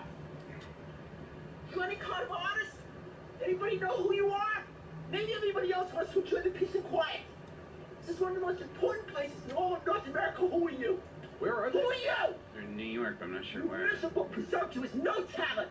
By the way, if they're at a You know, Holocaust artists- memorial, I'm definitely with this guy. Silence, the foundation of creativity. Oh, wait, that's my favorite Obviously, you part. don't have the talent. You don't have enough respect for yourself or other people. Learn what it is to respect yourself. Peace and quiet. Listen to this This quote. is one of the most important places in all of North America. Who are you? Who are you? You miserable, presumptuous, no talent. You're no artist. An artist respects the silence. It serves as the foundation of creativity. Wow. Obviously, you don't have the talent. You don't have enough respect that's for yourself or incredibly other people. articulate, Learn unhinged what it is to guy. respect yourself. In music, we're in the form of creativity. And I don't want to defend this guy. Wow. I want to know where they are. Yeah. Clearly that plays into it. I don't know why I picture you up by Lincoln Center, but that's probably not. It seems like someone in New York could be able to figure out who this guy is. He obviously is walking the streets of Manhattan a lot. He's very recognizable if you watch the video. Please, dear listener, I want to find this guy and interview him on Improv for Humans. That's But, a dream interview. Yeah. I kind of defend the guy like he's being really abusive, but there is something about these guys, like a trumpet player who's kind of mediocre, going down to the street, because that's a really loud instrument, and if you're not good, that is kind of disturbing. It's not like an acoustic guitar, and it's like, well, and when you're in New York, like in the subways, they're always really good, the musicians there. Like, it almost seems like there's some kind of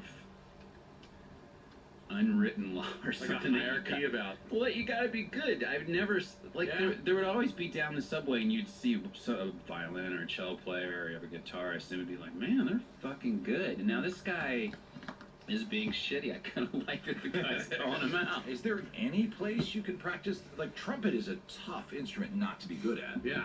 Because you want to practice. If you're in your apartment, someone's going to hear you. That's like, true. where do you...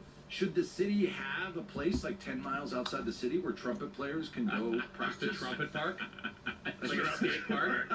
It's like a skate park / trumpet park. Just warbly trumpets playing O Susanna. Venice Beach Trumpet Park.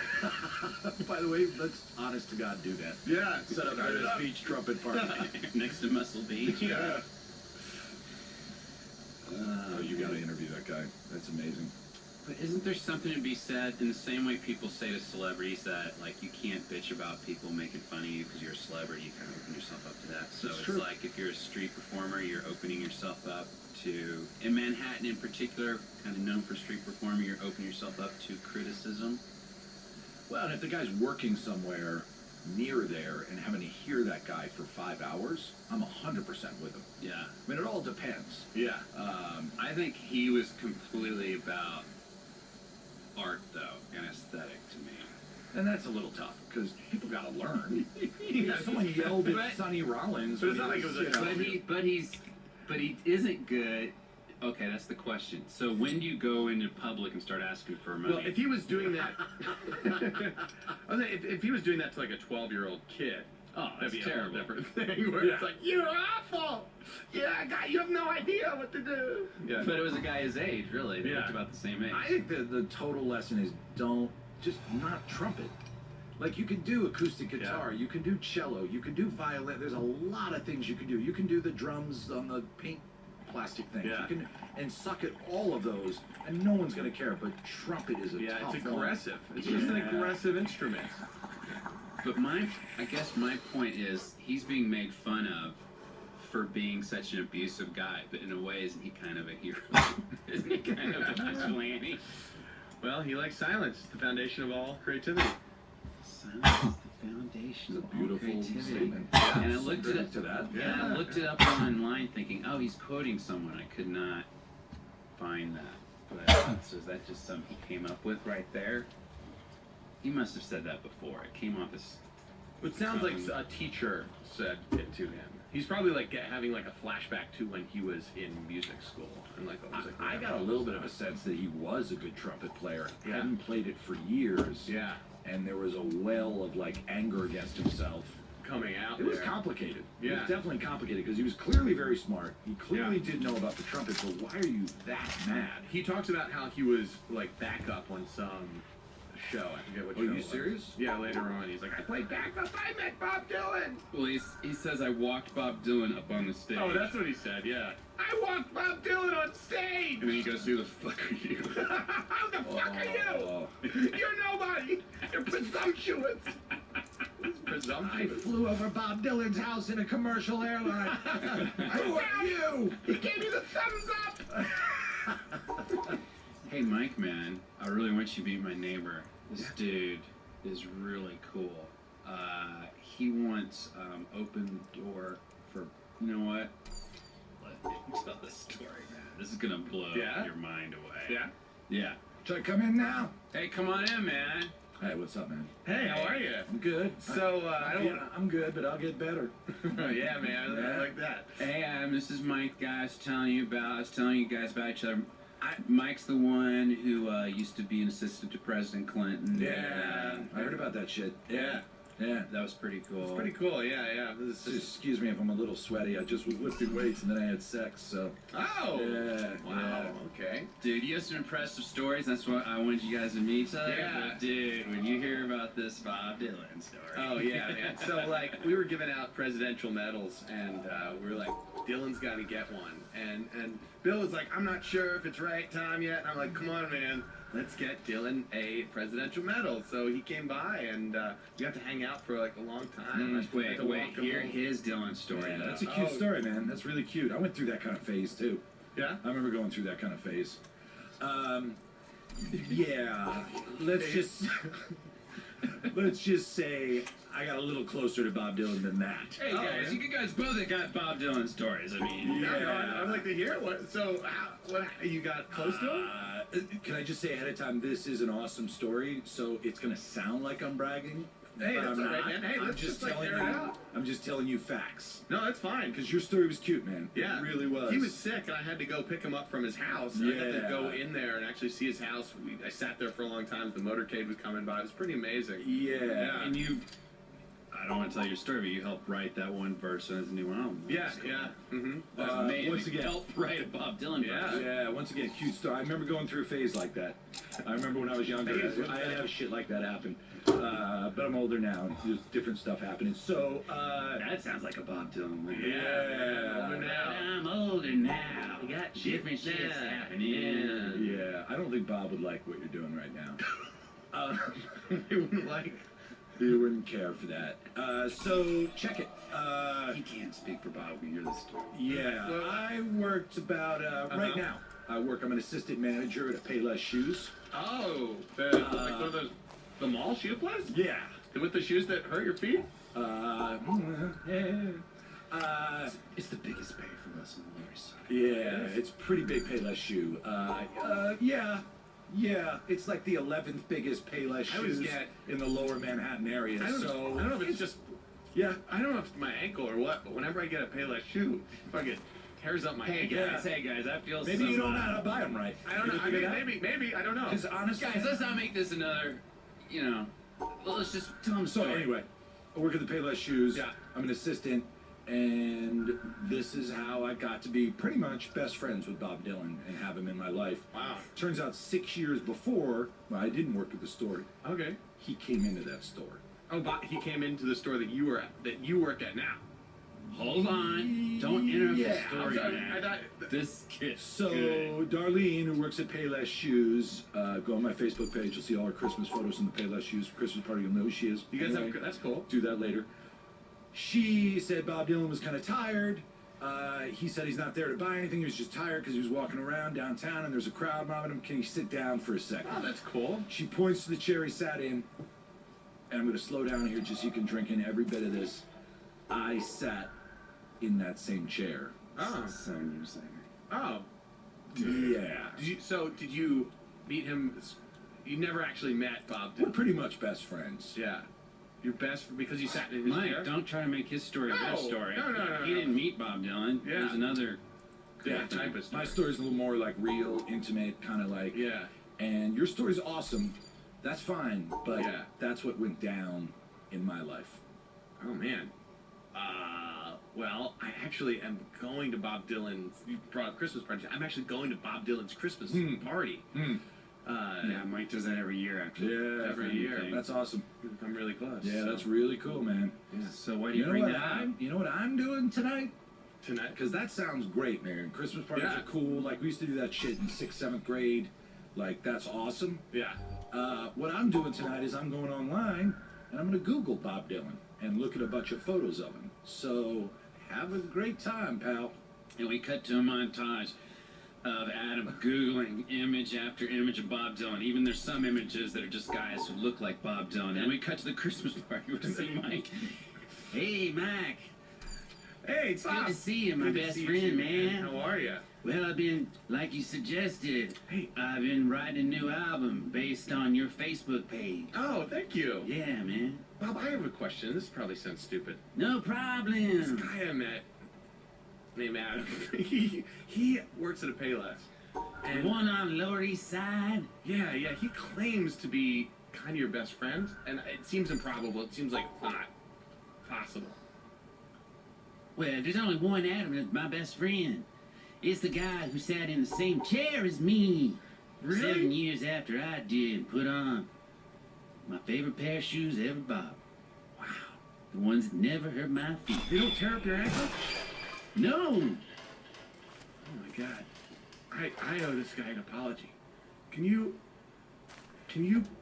play some montage music as I walk at Christmas time to the sad guy's house? Oh, how, my best friend, how. We see Mike walking down the street and it's snowing and he's looking left and right and he's looking in happy families, like warm fireplaces and like nodding kind of knowingly at them. He walks up to a small house, knocks on the door. The house doesn't fit Manhattan at all, by the way. There's big high-rises, lofts, and there's a house that looks like it's from Iowa. There's no way that house would be Should there. not be there. Has a little chimney. Knocks on the door. Hold on. Hey, man. Hey, dude. What you doing? I I owe you an apology. Yeah. By the way, this isn't a surprise to me. I knew you'd be knocking tonight. Let's just say a lot of people knock on my door and say, I owe you an apology. A lot of people are coming by and apologizing often. Yeah, there's no other way to answer that except yes. Yeah. And this becomes a film strip being shown in the cafeteria at the Camp Cock, And so the man who was wrong learned to apologize. Beep. Okay, campers, any questions about that? As you can see, that one guy was a know-it-all and thought he knew Bob Dylan the best. But in the end, you never know. You may have to apologize. I'm not going to apologize, and I refuse to apologize. Oh. Because it seems to me like everything was pointing to that guy not knowing Bob Dylan.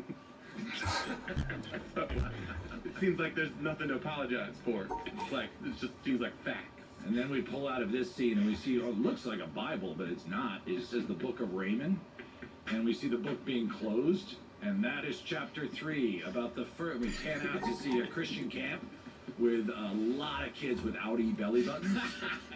And that is the first time that Raymond learned there was strength in being unapologetic.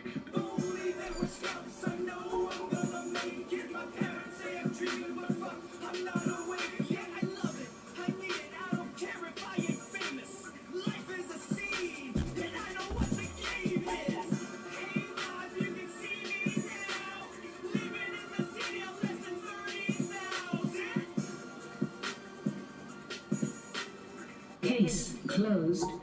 All right, Adam, I want to talk about something. So, I feel like it was a few years ago, like maybe 5 years ago, or maybe not that long. Anyway, a few years ago, I was listening to Howard Stern. Jim Brewer came on, and Howard is obsessed with SNL. Anytime someone from SNL is on the show, he loves to interview him about the whole process and stuff. And Jim pretty much blamed you for getting him fired. And then I feel, maybe I'm wrong, but then I feel like I heard him again on Howard Stern, like years after that. He did it again.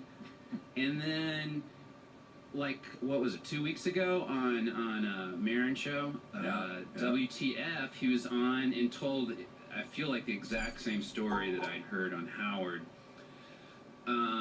blaming you for getting him fired. And I contacted you because I was like, what the fuck, man? Let's hear Adam's side of this story, because this guy will not let this go. And even if it's true, big fucking deal. That's the way it is. But let's just hear your side of this. Yeah, I keep getting, I get emails occasionally from friends like, Jim Brewer's trashing you. And so I actually listened to the Stern one years ago. You know, I mean, here's the thing. That show is tough when you get fired from that show. It happened to our really good friend Dave Keckman, who's, you know, brilliantly funny. And lots of our friends. Rob Riggle, right? And, yeah. You know, and everyone goes on and does well afterwards. I mean, a lot of people come through that place. Yeah. They never really tell you why when you get fired. Like, you get a call from your agent saying they're not picking up your contract. And then maybe you can talk to, like, one of the producers under Lauren, and that's kind of all you get, and it's always really vague. So in Jim's case, I think he never really got that definitive call, and I think the only thing he heard was, well, McKay was never a fan of yours, and that's probably what it was. So I actually, like, tweeted him. I was like, give me a call. I'll tell you what happened. And basically what happened was the network made Lauren hire Jim Brewer when we came on. It was when the show's ratings were, like, getting kind of low. Yeah, he talks about that in WTF. Yeah, so Jim then comes on the show, and Jim's a great guy. I had no problem with Jim whatsoever. Completely cool guy, wrote sketches, put him in sketches, zero problem with him at all. And he actually has a good run on the show. He does, like, the Joe Pesci show, which was a huge hit. He did this Goat Boy thing. Goat Boy, very popular. Yeah, very popular, and he did a few others. The Jim Brewer show. What was that? I forget there was like that. Yeah, possibly. And anyway, so he has a good run. And then he starts doing movies. And he does, like, Half-Baked, and I think he's got another one in development. And you see this with people sometimes on there. They're, like, halfway out the door. They're like, they've done their hit characters. And Jim kind of hit that point. So Lauren started saying, like, what about Jim Brewer? It seems like he's not totally here. And some of the writers were complaining, like, he's not fully committed to the show. And I was like, yeah, seems like he's had his run. Can I point out one more thing? This is an observation from an outsider. He seemed to have a different sensibility than the majority of the cast at that. Wasn't there kind of a new cast coming in? Well, this was the thing that happened. Yes, absolutely. And you know, I was head writer, so I answer to the writing staff. We're trying to make it good for the writers. And what you learn on that show is it's like strong characters and impressions are actually huge on that show. And then the third thing is writing. Like, that's probably the biggest thing. Like, the reason Will Ferrell was so good on that show, he's a really good writer. So Jim, by the end, just wasn't doing as much of this stuff. He wasn't doing impressions. He wasn't having new characters. And it felt like, hey, guy had a great run. He's going to do really well. Time to move on. Really what was happening was Lauren never got over the thing that he was forced to hire him. Right. Was happy that he did well and was kind of going to the room, does anyone agree? And I was like, yeah, I agree, kind of naively. Mm-hmm. So I think when the word got passed to Jim, it was like, McKay did this. Now, in fairness to Jim, I definitely thought it was time for him to move on. There's no question about it. So, and the guy we replaced him with was Jimmy Fallon. Like, so look at, you know, it was Jimmy Fallon, Horatio Sands. We brought in people, and Jimmy Fallon was like an impressionist, and that's what we needed. So if you look at the guy that came in versus the guy who left, so he's not entirely wrong to be mad at me. Like, he has every right to be mad at me. But I don't make the hiring and firing decisions. But people get, it's Lauren ultimately. Yeah. And I wish I did. It would, people get fired from that show every year. Mm-hmm. People every once in a while get moved on in mass. They're not it's not clear to the public. Are they being fired, or has their time come? By the way, I'm not sure that Jim was even technically fired. Exactly. It's like your run's up. He's actually sad. I would say as a ninth grader, right? You know, like with VHSs of SNL at that time, none of our friends were like, "What happened to Jim?" We're just like, "Oh, it's probably time for new people." The only time you, as a watcher, think someone gets fired is if they get fired the second year. That's when it's like, second year is not good. Yeah, they're gone. But if you go even 3 years, well, I think what you're basically saying is no one cares. Like, he had a great run on the show. He had some hit characters. He found a fan base. Yeah. He's gone on. He's done other stuff. He's got like a radio show. He still does stand-up. Like, that's the way it goes. But I also say if he wants to be mad at me, he can.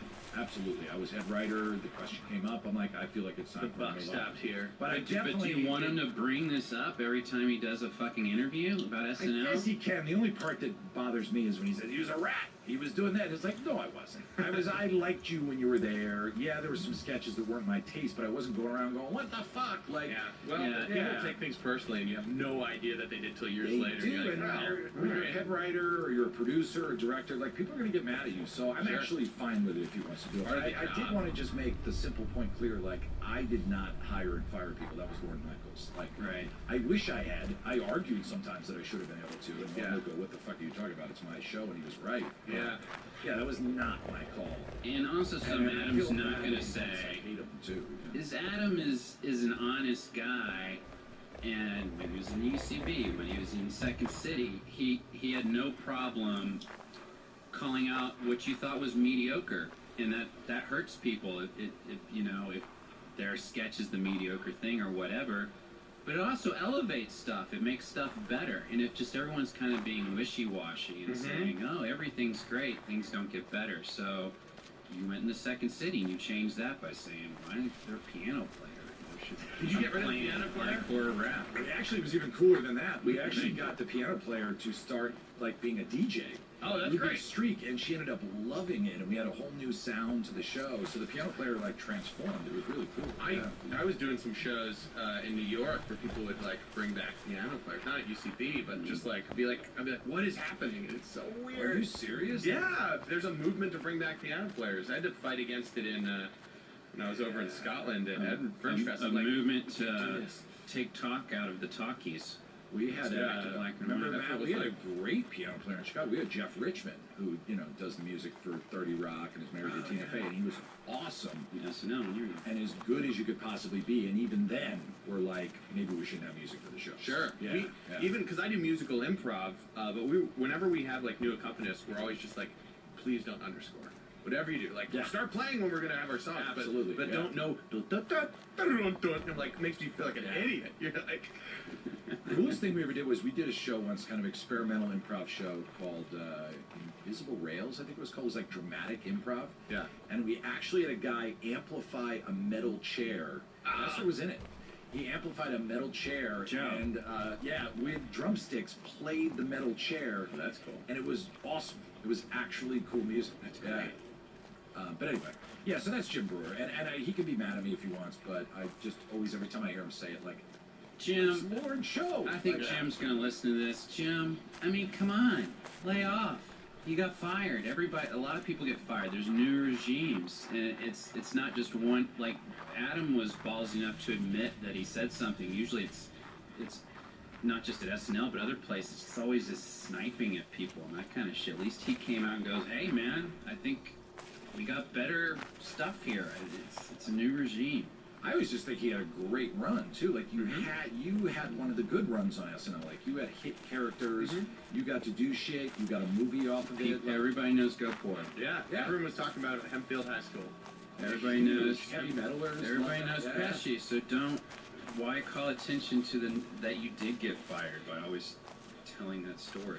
I didn't know he got fired. Well, that's what I'm saying. Everybody, it depends how you SNL aficionado. couch it, how you spin it. Everyone gets fired or laid off, if you want to call it that. By the way, it's interesting to have someone out there that hates you.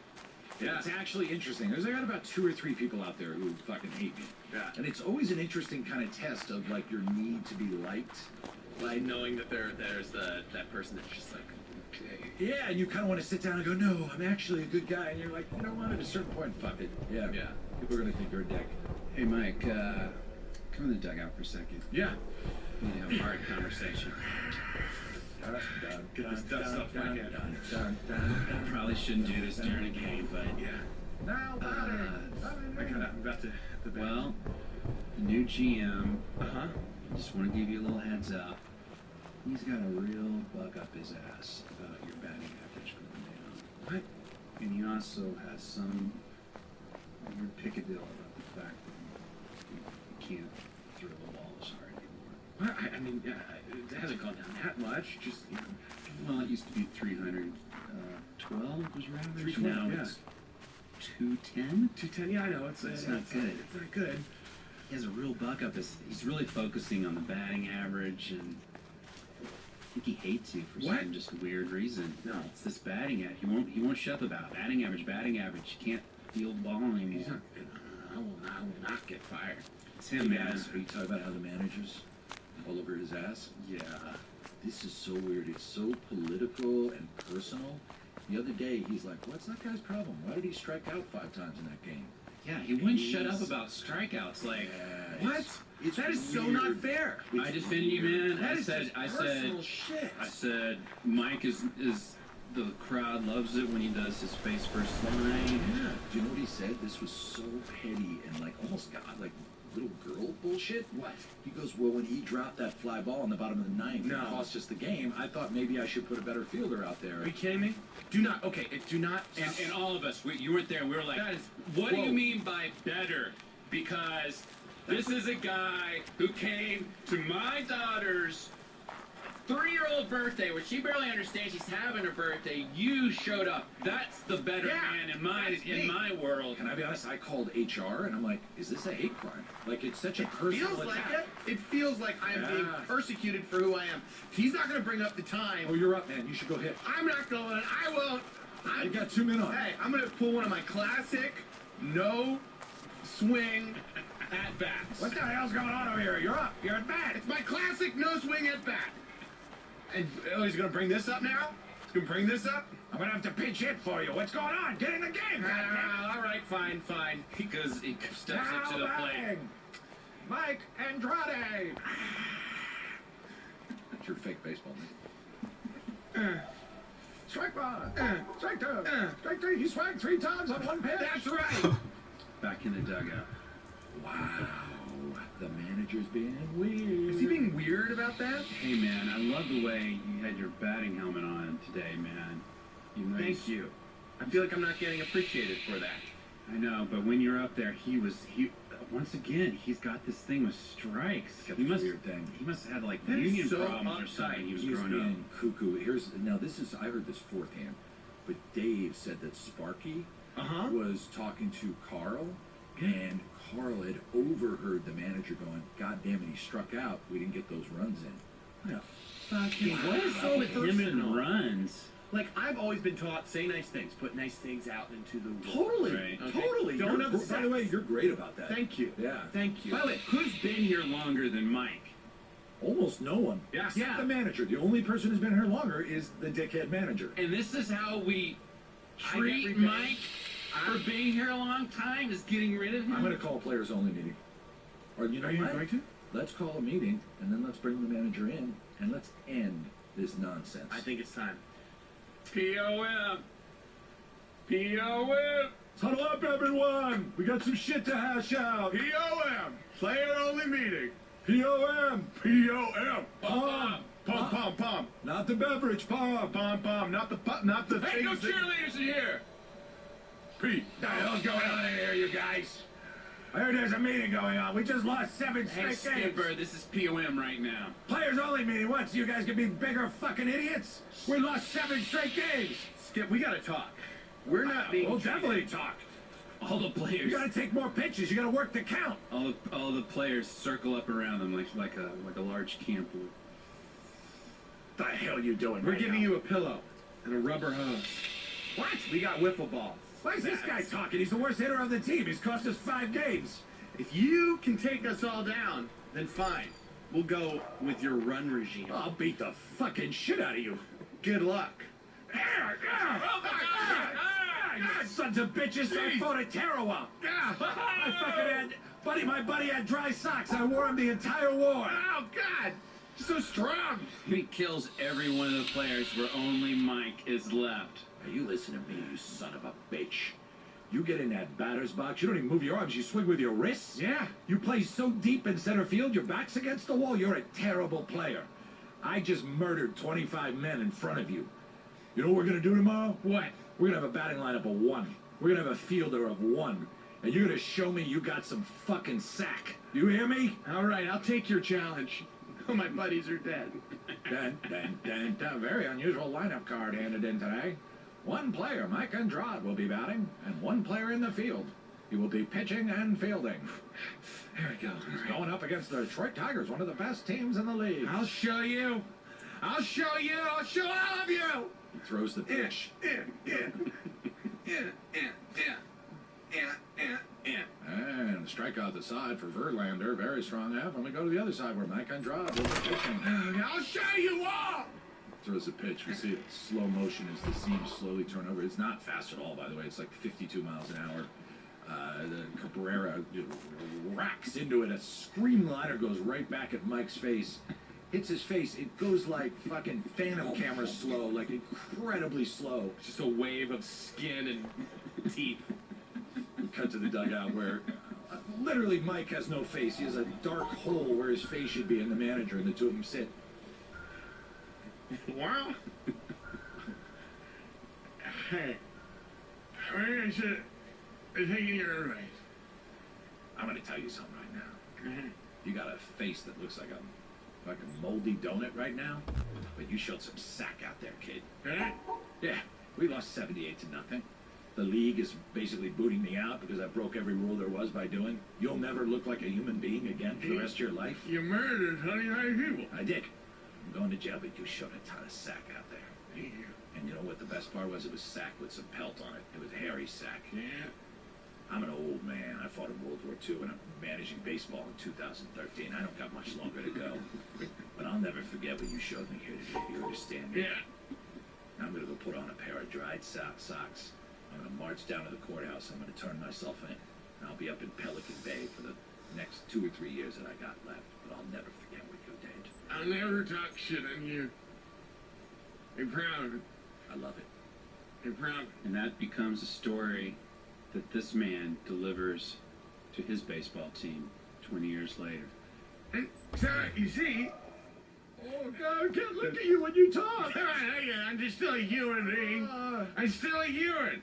You wear a mask like the guy in Boardwalk Empire? Dude, make No, that's creepier. Can't we just play? It's hard to list your speeches. Listen, it's an uplifting story about 2 people that came together. A guy who didn't trust someone learned to trust someone else, and they learned to apologize. Okay, that's the important thing, is learning how to apologize.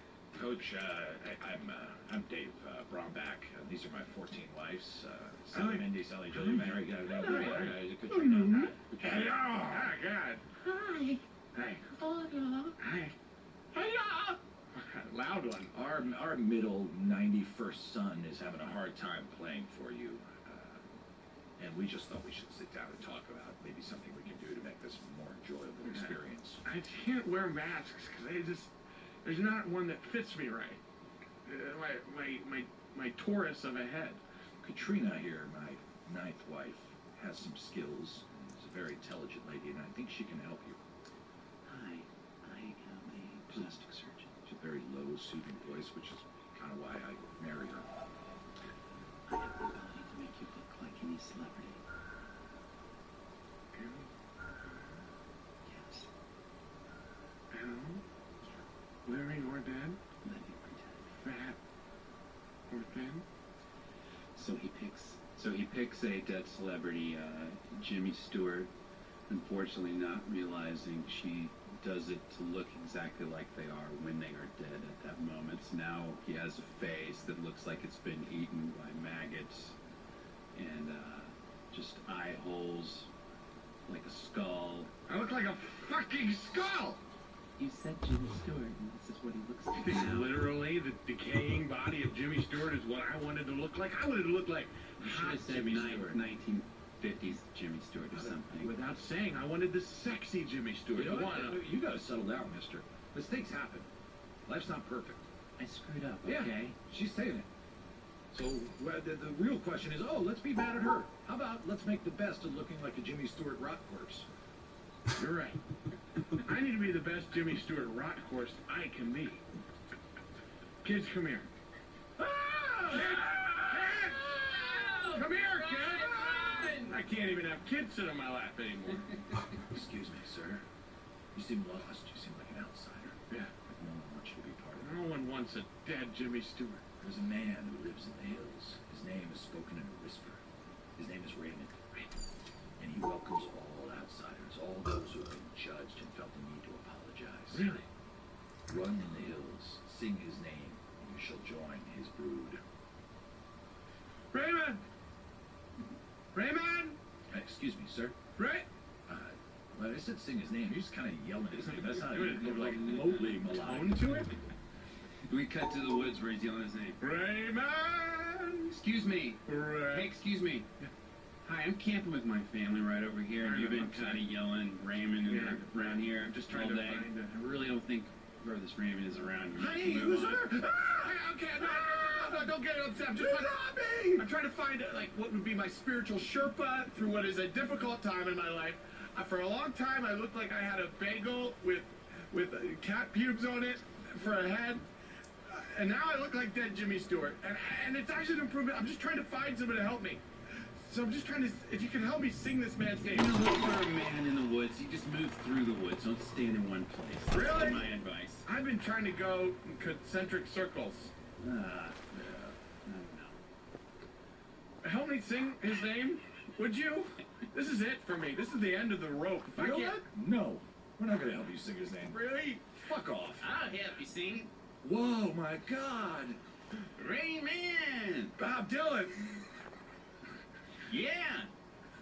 I was just taking one of my hikes. You need help singing someone's name? You see, Bob Dylan's feet are blistered and scabbed, horribly uncomfortable shoes on his feet. You get those from Payless?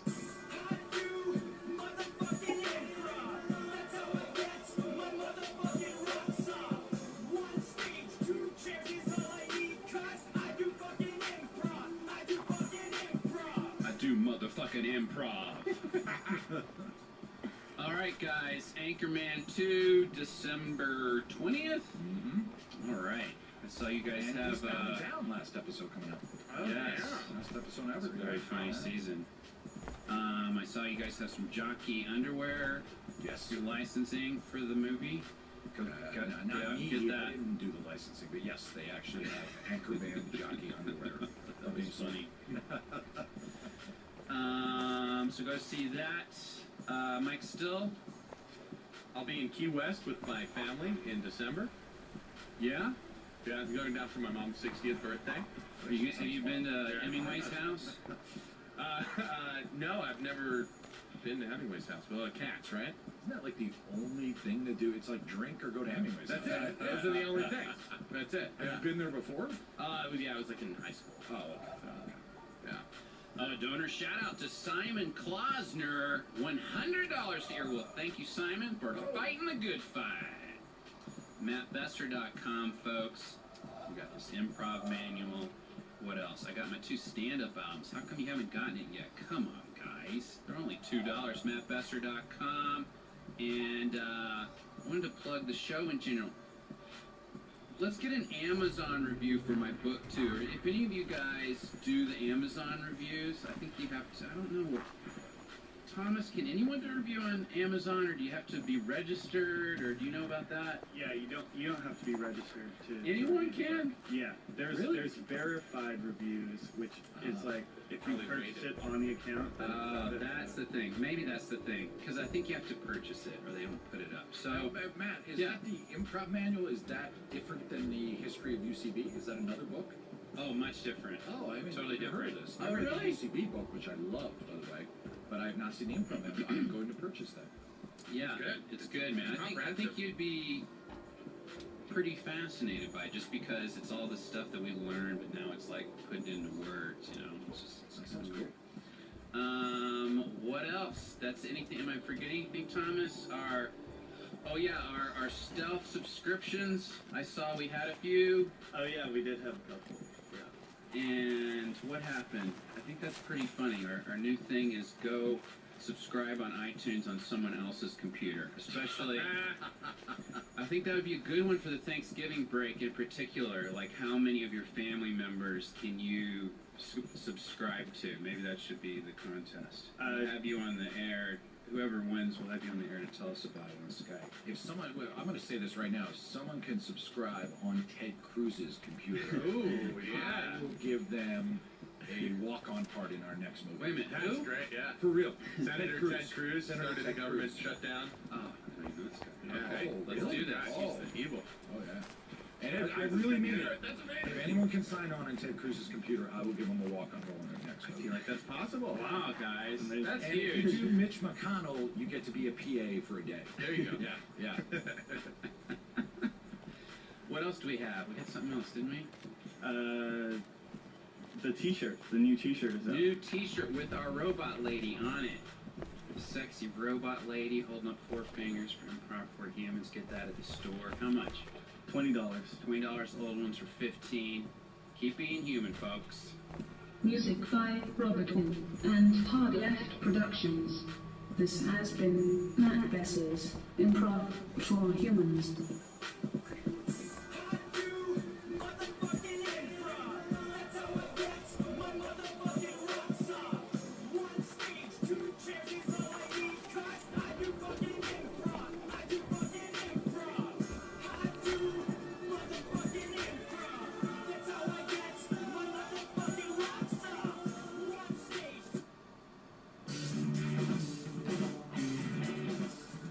Welcome to Improv for Humans with Matt Besser, live at Bumbershoot Part 2.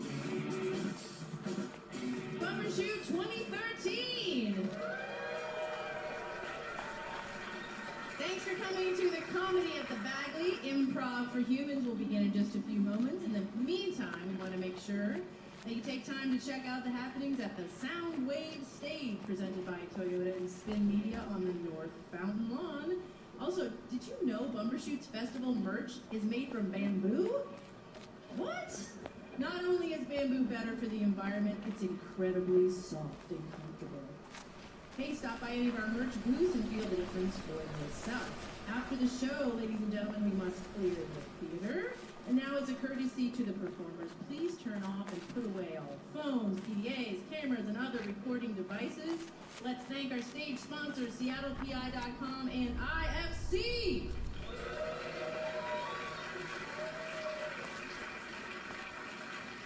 Now, please welcome to the stage, Improv for Humans.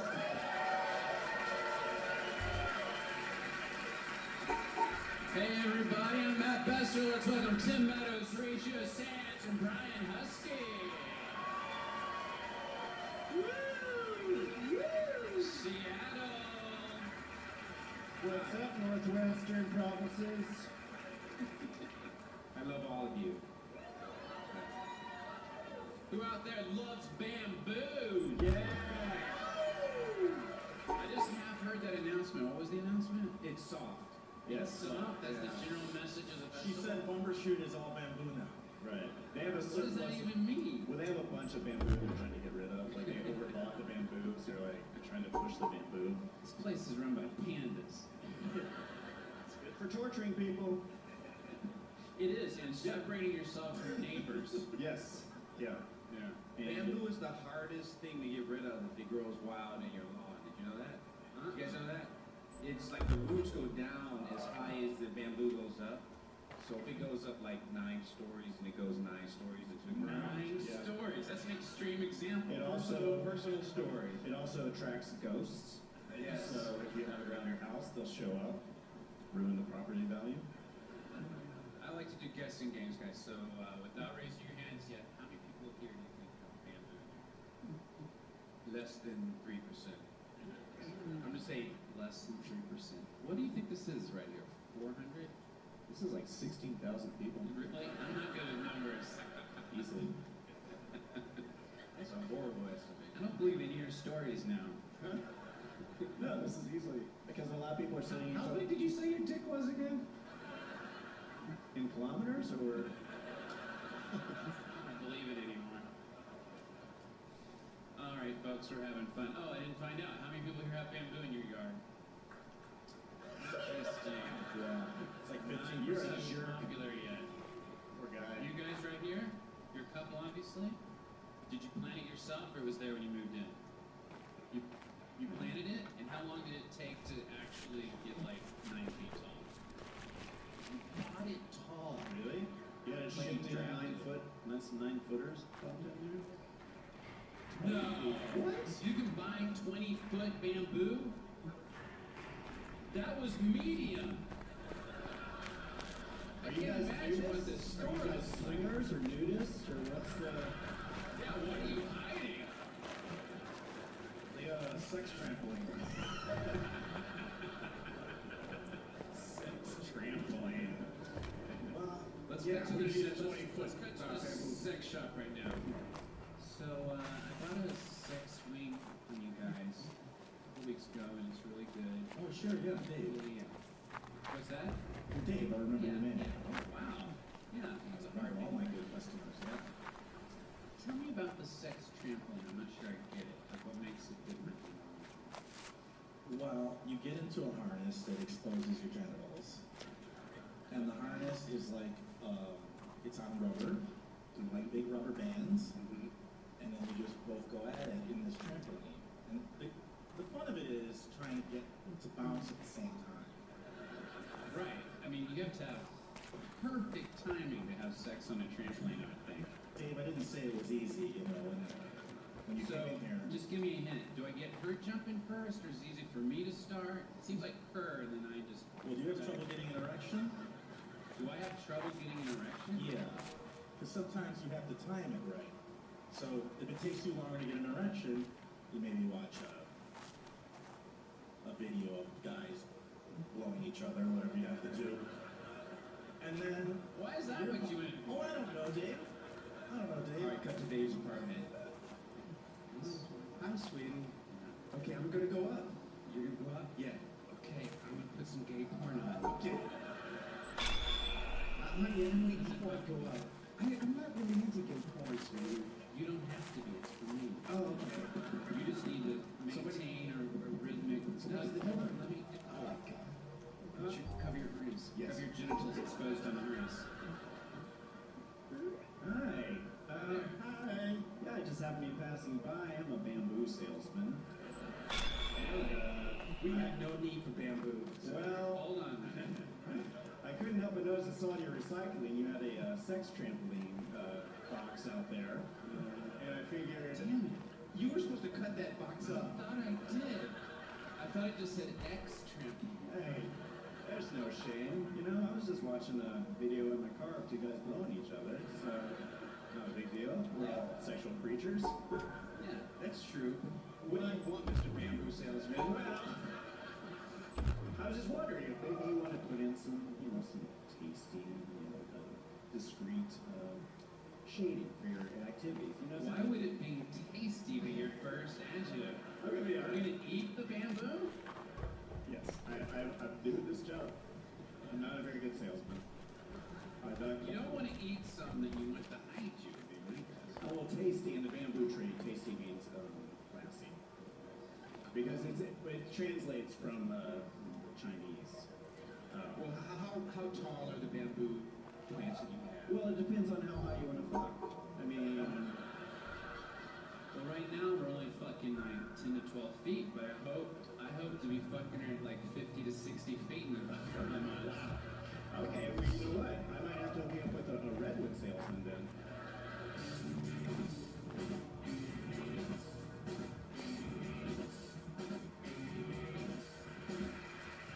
This guy's offended. Sex tramper. Do not say redwood and fuck in the same sentence. I'm out of here. Sorry, sir.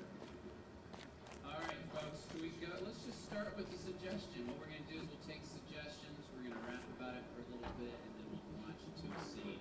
So, let's get a word from the audience. I heard yoga first. Working is a type of yoga. Finally. They are very similar, yoga and twerking. There's so much to say about so twerking. Sir, please. Come on, man. What did he say? Show us. This isn't the major laser part of the show. Thank you. Bubble butt. Bubble butt. That's the name of the song. That's a major laser song. Exactly. Let's cut to the writer's room of the Major Lazer. Alright guys, Major Lazer is majorly pissed. He wants some new songs for Bumbershoot this weekend. Hey, you know what? We never really wrote a good song about a girl's butt. There's been a good mix and Sir Mix-a-Lot. Do you mean like a song about a lady's butt that's emotional? Or it talks about don't just objectify it, but talks about the other nuances of butt. How about go another way with like balloon dick? Yeah. I've heard of balloon butt. What's a balloon dick? Yeah. Cause I found it in a notebook when I was reading one time. I put a cork in the hole, nothing comes out. Alright, let's get that one. That's good. That's good. You ready, Major Lazer? Alright, hey, Major Lazer here. What's up, boys? This is Major Lazer. Hello, Major. I came to check out what kind of songs you got. Bubble butt did it up, yo. Okay. Major Lazer. We're talking about butts. Yeah. We got us off on a tangent about how penises Yeah, should be able to be balloon like too. Yeah. So like a flip dick. Wow. He comes in here and takes our ideas. So good. Okay. Well, for workshopping, what if can we focus on maybe the testicles, or the scrotum itself, or the taint? Like, What direction are we going in general here, Brian? We used to be about getting ladies up on stage. I know. And just about dancing, Yeah. Okay. Now it's all about taint. Yeah. Yeah, taint isn't something you usually see. What about as that? dancing. I got my tasty 10-foot taint. It's blowing up on the dance floor. Can't blow 'cause my taint is so swollen from pounding it with a hammer.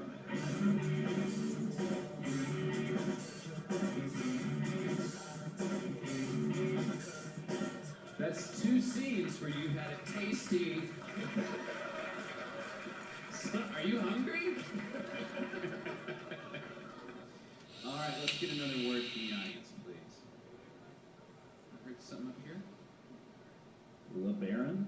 Oh. What's that? That's a car, Is that the car? right? Or Or you something mean else? A French baron. And Le Baron. There was a Chrysler LeBaron. Yeah, that's right. That. Are you referring to the car or a person that we don't know about? Okay. Good. Okay, great. Thank God. But that makes me think my first car was a hand-me-down from my father, and it was a Ford Impala that, like, I guess for a long time they were cop cars, but it was this big, green, just massive car that when you honk the horn, it sounded like a moose. It was like,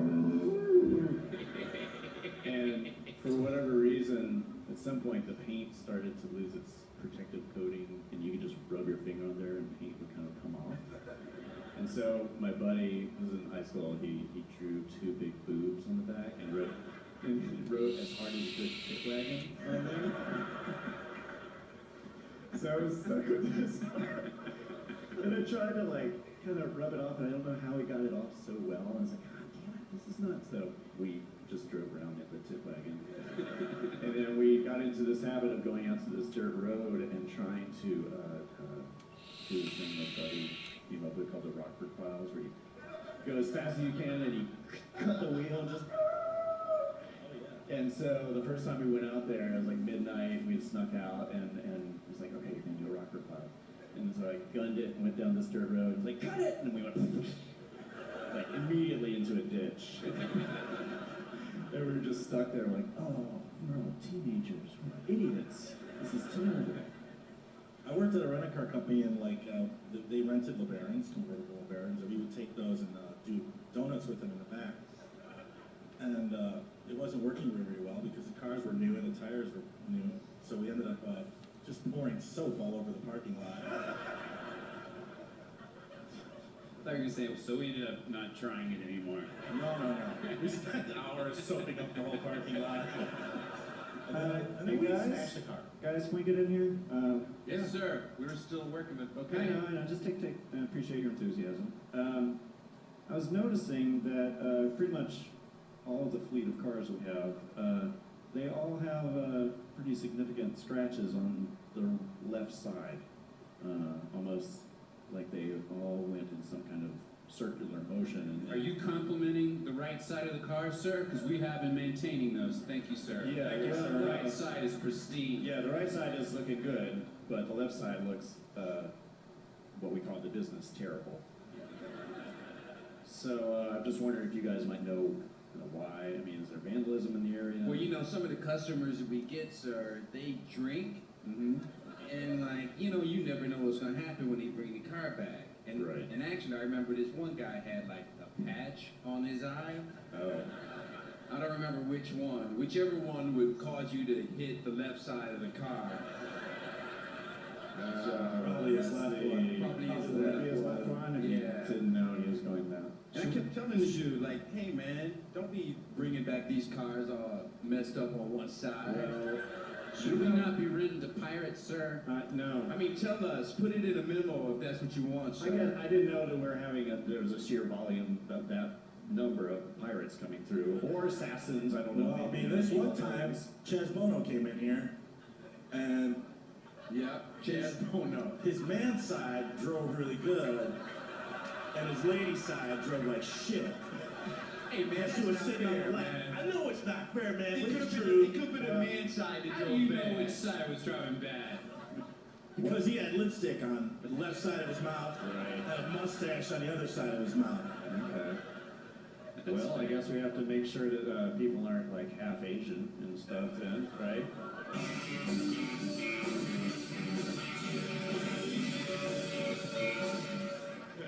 All right, folks, should I go to the Twitter line? Let's go to the Twitter. Sometimes do that. If you've never listened to Improv for Humans, we go to the Twitter line. I asked followers here for questions. What would be your intro song if you were next at bat in the major leagues? Wow. I thought about this actually. Really? Yeah, I think it would be.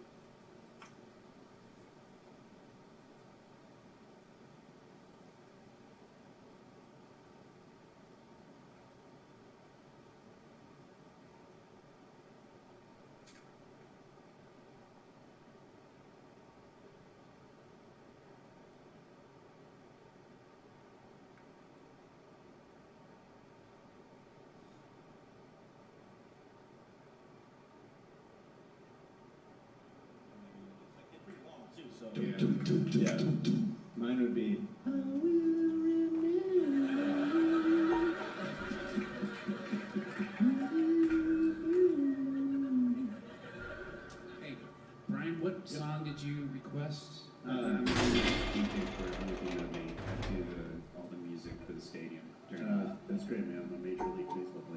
shit.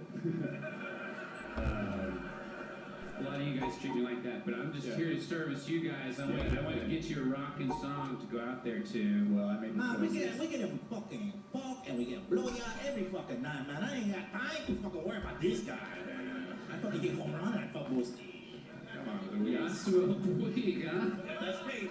That's it, we. Yeah, I wanted that Sarah McLachlan song, the I Will Remember You, and I don't know the rest of it. Right. But I would You like... requested Tegan and Sarah last week. Yeah. And Belle and Sebastian the week before. I was a little pissed off that you guys said you couldn't find the Inya album that I left for you guys to play.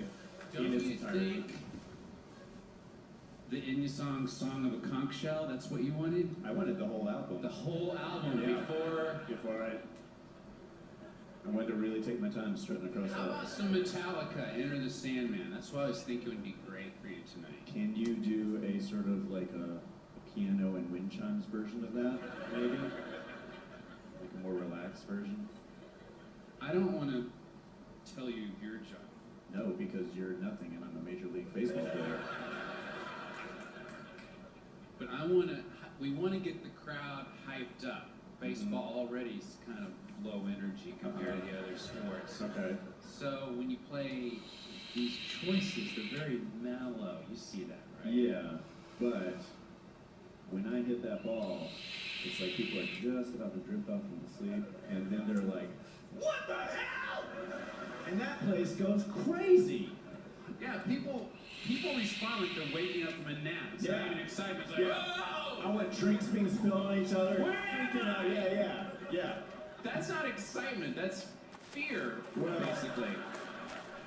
What am I doing here? Yeah, I want old people dropping left and right. I don't care.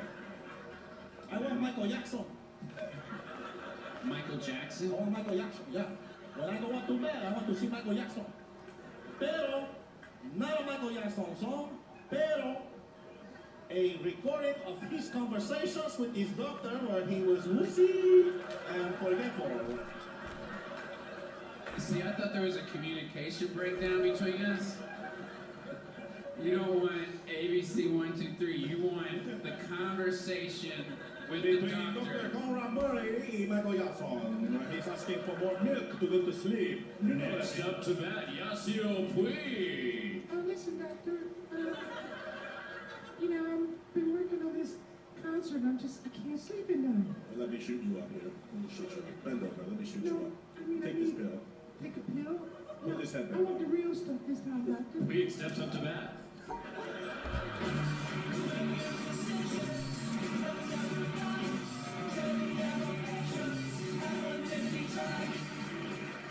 Alrighty, let's get another suggestion. Oh.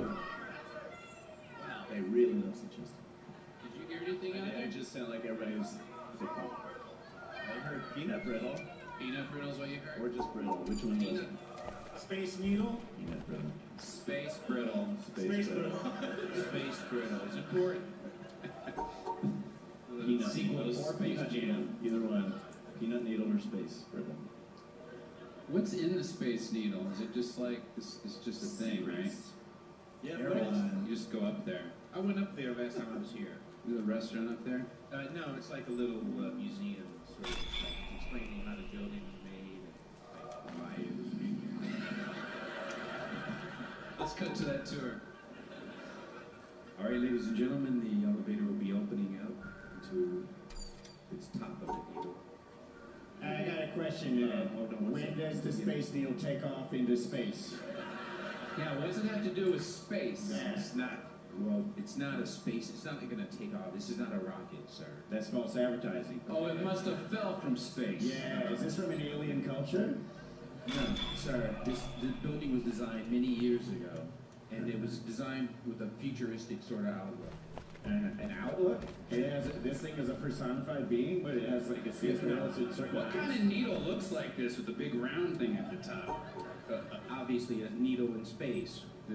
This is a futuristic. Oh, it should be called the needle with the UFO on top of it. Yeah. Listen, you really haven't experienced it. When the elevator doors open, I'm telling you, your minds are gonna be blown away. And then as you walk around this top of the Space Needle, every section, it'll tell you how the city looked during the year that it was built. This is a very intricate. It's gonna tell us that. Yeah, You push a button, and it'll say, "Hey, what happened in 1960?" And it'll say, "Yeah, you know, hippies and stuff." Hey, Donnie, wake up. Hey, wake up, Donnie. Wake up, Donnie, open it. Oh, all right, ladies and gentlemen. All right. We are at the rising at the top. Here we are. Prepare to have your mind blown. I want my money back if I'm not having my mind blown. Okay? Are we clear about that? Here's the doors opening now. Bullshit. Let's give it a chance, Brian. Let's push one of these buttons at least. All right. This is like the fucking hard rock. Yeah. Without guitars. Yeah. I'm sorry, it's a little cloudy today. Yeah, I can't see Jack. This is like Planet Hollywood without Hollywood. Or a planet. Yeah, I get it. It's like Burger King. all right. Burgers. Okay, Right. let me It's answer your like question. the Mona Lisa Museum without Mona Lisa. If we all in tandem push all these buttons, will it launch? So this must be the key. That's gotta be it, right? Last time, this is not a ship of any type, okay? You wouldn't tell us if it were. Yeah. I don't, on authority by the state of Washington, I cannot tell you that this is a spaceship. See? Oh, Okay. But look at the view. Look at. I can't because it's cloudy, because it's Seattle. You can't see nothing. Just wait a few minutes. It'll get clear up. In the meantime, look at what happened in 1950. I'm gonna push one of these buttons. Push. In 1950, dancing was invented. That's not even true. The Space Needle's filled with lines. According to people here in Seattle, dancing didn't start until the 50s, all right? And look, in the 70s, Dancing had really caught on. why is Seattle all about dancing? I've never heard that. We love dancing here in Seattle. Where's the Kurt Cobain button? It's right over here. Cool. The 90s. Kurt Cobain killed himself. Oh, I'm sorry, we're reworking that. I already knew that. That's it? Yeah. That's all we're gonna get? No info? We forgot to put the stuff about his music and everything else. We just put he killed himself. We gotta shut this down. Everybody into the elevator. Wait, let's listen to the Jimi Hendrix one. Okay.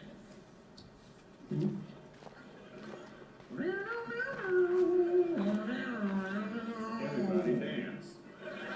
Everybody dance now. That sounds like CC Music Factory. Wait. Hold on a second.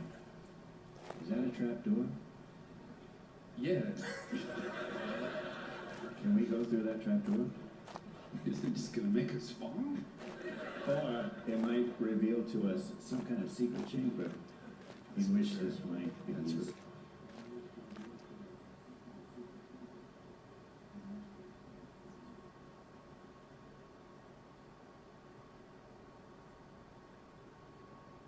Spaceship. Yeah, that's where maybe the pilot sits or whatever. Yeah, that's where the Listen, buddy, Yeah. you're a very unfuckable person. Okay? You're very boring. You're offending me, sir. Come on, buddy. I'm giving you a shot to live your life for once. We're fun. We're three very fun guys who vacation to various towns that have space needles in them. All right? Toronto, here, somewhere else.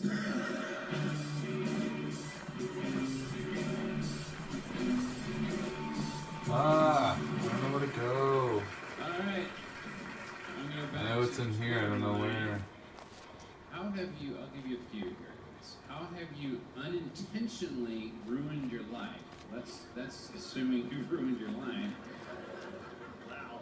That's really hard. What's your earliest memory of schoolyard recess? Crap, it was a lot of fun. It's like a musical stage. I have a recess. Go for it. I married my friend Scott Edwards and some girl named Kristen out on the playground. You were I was the pastor. officiated it?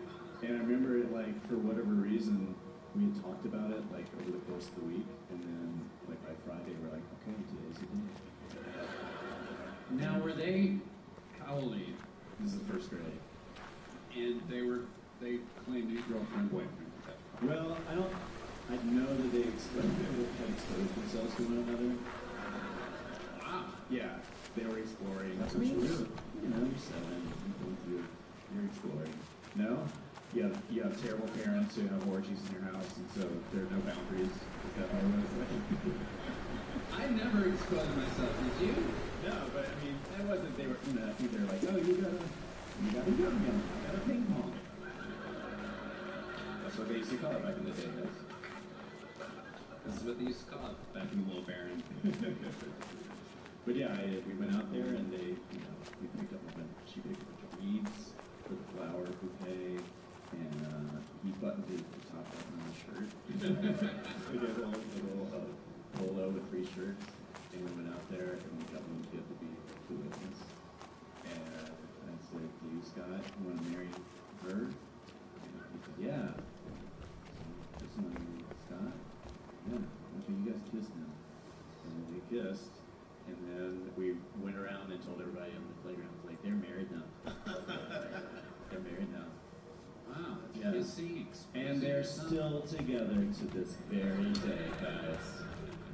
In 2nd grade, they had kids together. It's great. My early playground. Oh, sorry, go for it. Oh no, I remember when I was a kid. This will sort of date me, I guess, in a way. But the kids they had a protest in the playground during recess.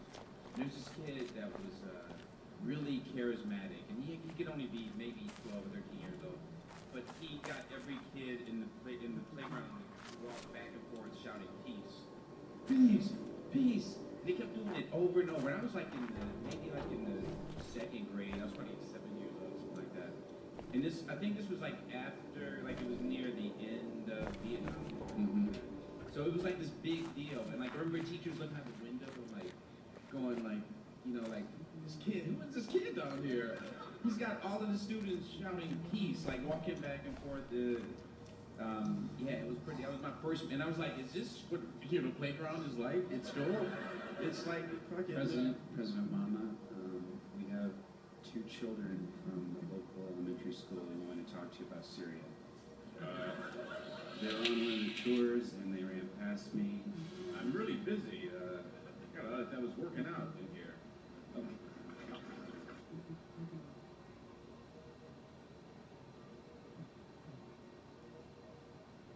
Okay, I'm afraid the reporters are going to hear you kicked out some kids if you don't at least hear them out. Yeah, all right, well, okay, kids. I guess you can bring them in. Come on in. Hi. Hey, kids. Hi. Hi, Mr. President. Nice to meet you.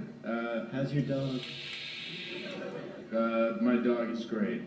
He's not here right now. Cool. So, okay, kids, the president's a busy man, so maybe you should get to okay. the point. How come you're not straightening out the situation in Syria? Well, young man, it's, Europe. Do not say to me it's a very difficult situation. Do not give me that. Well, when you're an adult, sometimes you're faced with situations that are... Or sometimes, when you're a child, you're faced with the world blowing up. So that's what I'm dealing with. Okay?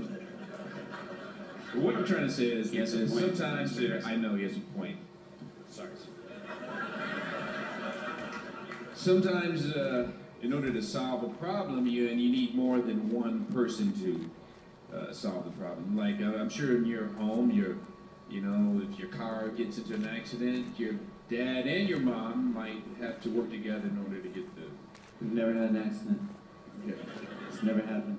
Well, my dad's car wasn't working one time, and we didn't shoot missiles at it. That's a good point. Just throwing a panic and shoot missiles. How old are these kids? I believe 7 and 8. Yeah. Wow. Okay, well, I'm not necessarily going to shoot missiles at Syria, okay? That's what we were just discussing before you came in. That means there's other things I could do, economic sanctions. I could not give... Has that ever worked? economic It sanctions. hardly ever works. That's No, the if you people look more at than history, anything, I mean, Well, we've been doing that with South Korea for a long time. Or North Korea, I mean. This is good practice for the press. I'm recording all this on my phone, by the way. Like, I've only been president for 6 years or Oh, something. we should give me some leeway then? Come on. Yeah, come on. North, South Korea gives a shit. Sorry, these are children. Sorry, I didn't mean to curse in front of children. I'm trying to not do that a lot. Malia has been really disappointed in me because I say vaginal. Boys, the president is very busy, so besides complaints, do you have a solution? I don't know why I just say vaginal, but it's sort of like Tourette's syndrome. I'm trying to I think unless you take action, we're going to take to the streets. Listen, kids, I don't care, okay? There's nothing that two little runs like you can do to upset the power. Do you know who I am? Come to the streets. Vaginal! Vaginal! The president is being very vaginal! These kids are really getting to me. Vaginal's the new change. What do we need? What do we need? Vaginal! When do we need it? Now!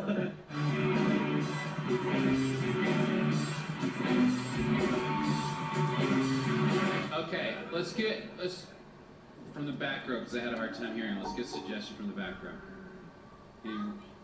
Zombie, okay. You guys have any zombie stories I do. in your life? I feel like I'm hogging the stories. I have such a rich life to draw from. Really fascinating. Yeah, I mean, if you got a zombie story, let's hear it. My parents were killed by the zombies, and that's pretty. That was a bummer. No, when I was in middle school, I never did any sports at all. I used to be a fat kid, and then I stretched out over one summer and became emaciated. And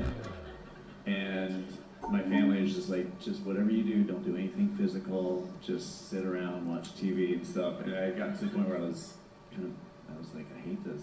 And so I decided to do, from going to doing nothing physical to going to JV wrestling, which is like going from saying like, I'm in a wheelchair to I'm going to be in the Marines. And learn to walk and stuff. It was hell. But everyone on the team had been doing it for a while, and they all had nicknames, like Cougar and the Tank and stuff. And I had not earned a name at that point, and I had done nothing to earn a name, and so I started to kind of slowly suggest maybe that my nickname could be the Zombie. What would the zombie? Why is that impressive? That implies you're like out of it. Slow everything. He acts like he's dead. I don't know. I was like, guys, I'm kind of pale, almost like a zombie, right? And they're all like, Are zombies classically pale? No, I was reaching. I was really reaching.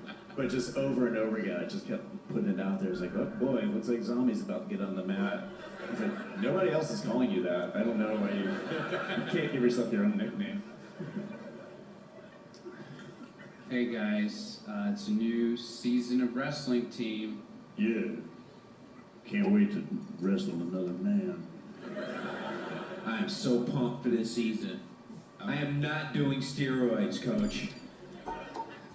I didn't think you were, Tim. Okay, you just want to put that out there Crazy before muscular. you start making me do some tests or something. Yeah, no test. These are all natural. Yeah, it seems that way. So, I wanted to get a lot of seniors graduate, of course, so you guys are the new varsity, so I want to give you a new chance to give yourself nicknames or tell me what your nicknames are. Sweet. Awesome. Okay. I want to be called Cuddles. Because when I get out there, I'm going to cuddle on so hard, they won't know what hit them. Yeah, everyone knows your signature move, the spoon. Yeah. It's really uncomfortable, man. I really don't like when that happens. You know what? Human intimacy, people are afraid of it. Yeah. I'll bring down the hammer. Let's get close. Let's get real with each other out here. So you're trying to overpower people with their fear of intimacy? Yeah. I tell them my insecurities in their ears as I hold them. And I say, what's your greatest dream? Now flip them over and pin them. I thought long and hard about mine, and I want to be known as HIV virus. Wow. Is this because your nemesis is named the Cocktail? I hate the cocktail, and it's gonna scare him. I'm also HIV positive. Are you? Don't This worry. is the first time this is coming up. Magic Johnson and I go to the same guy. Totally cool. And they've assured me that I'll live forever, so don't get sad. You didn't even give us time to get sad. Well, good. Just know it's good.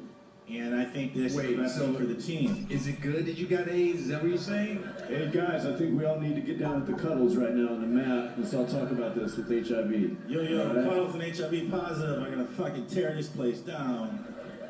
Alright.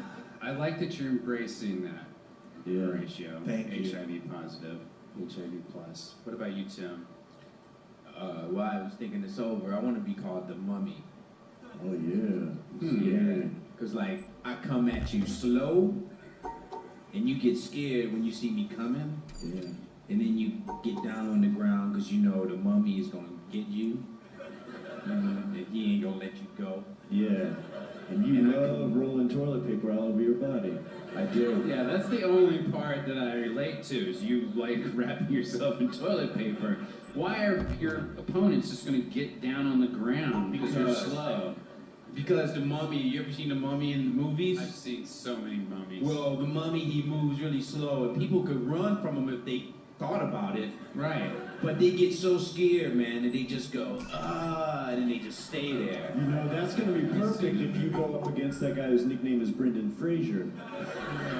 That guy's a jerk. Well, I just got a text from my mom, and it's not HIV, it's HPV.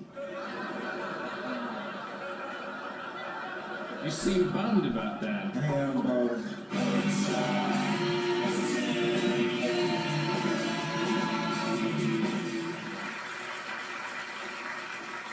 Let's go over here. Let's have a suggestion from over here, please. What'd you say? Pokemon? You said it weird. Pokemon? Pokemon. It's pronounced Pokemon. Yeah. Why'd you yell that out? Pokemon. Oh, wow. Are you still into it? I love it that. still exists? I love people's explanations for things like, why'd you do that? 'Cause it's awesome.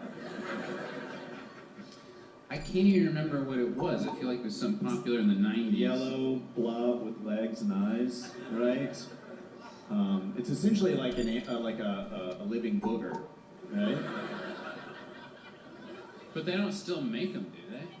Yeah. They make them even more like, they create higher levels and new characters and stuff. Higher levels. Yes. My kids were into it for a while, and then they just stopped. I was so happy when they got out of it. Because you waste all this money. They want cards, you buy them the cards, and then I don't even know what you trade them with each other. Yeah. See, nobody. I'm sorry. Wait, complete the sentence. See, nobody cares. I think the response said No, it's one of those things. It's such a small sector of people. If you love it, it's cool. But boy, it's... Hey, Tim. Yes, hi. Ends up, we're not going to play poker tonight. It's not going to be our regular poker game. We're going to play Pokemon. Oh, man, come It's on. my idea, man. We just combine the Pokemon and the Pokemon. See, I called up Ja and I said, "Come over, let's play. We're gonna play some poker, man." Hi, Ja. And he thought I said Pokemon. How are you, Tim Meadows? I'm okay, man. How many jobs you got, man? Who's this other dude over here?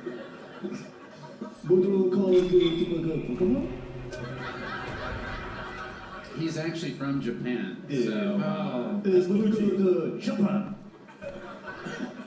So he's really good at Pokemon. The fucking best. The fucking best. All right. It's the Pokemon. Yeah. I don't have any Pokemon cards on me, man. I just brought regular. You can use some of mine. There you go. Great.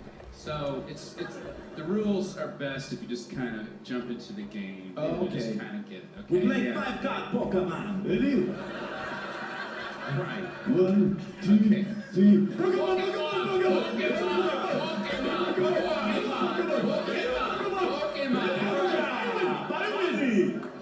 How did you win? Good round. Good round. So he's taking all of our cards? Good one. All right, look, man. I don't like the. I don't even know the rules of this. What? You just gotta.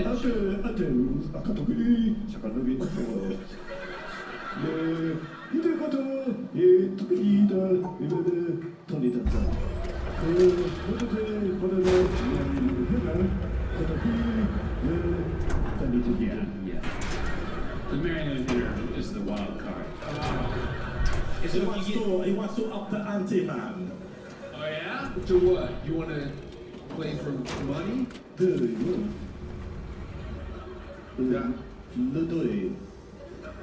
Okay, man, let's do $5 buy-ins. Okay. Now pull out all the Pokemon cards and let's play. All right, I'm gonna. Okay, second round. 1, 2, 3.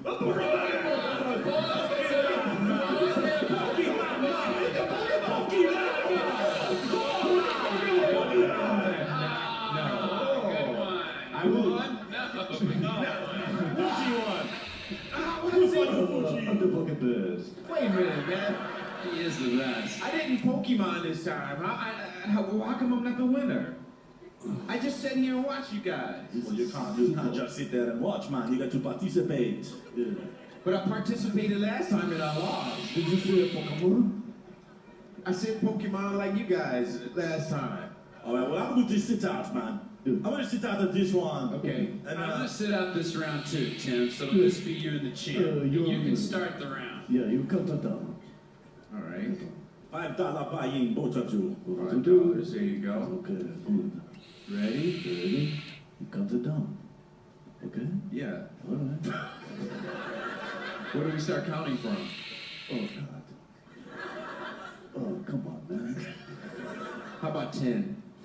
Okay, rookie. Okay, rookie. Gonna talk shit in Pokemon. Wow. All right. That's a Here we lot of go. the fun of Pokemon is the shit talking. All right. Ready? Yeah. 10. Okay. 9. Why not? 8. Here we go. 7. There it is. 6. 4. 4. 3. 2. 1. Pokemon! Whoa! Fuji win again!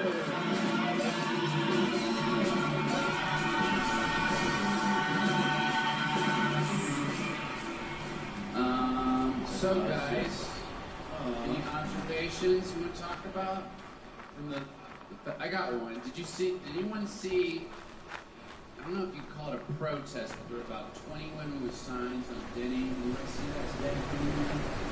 Yeah, you did? You saw that? Just you? Out of this whole crowd? Yeah. Everyone else is really unobservant.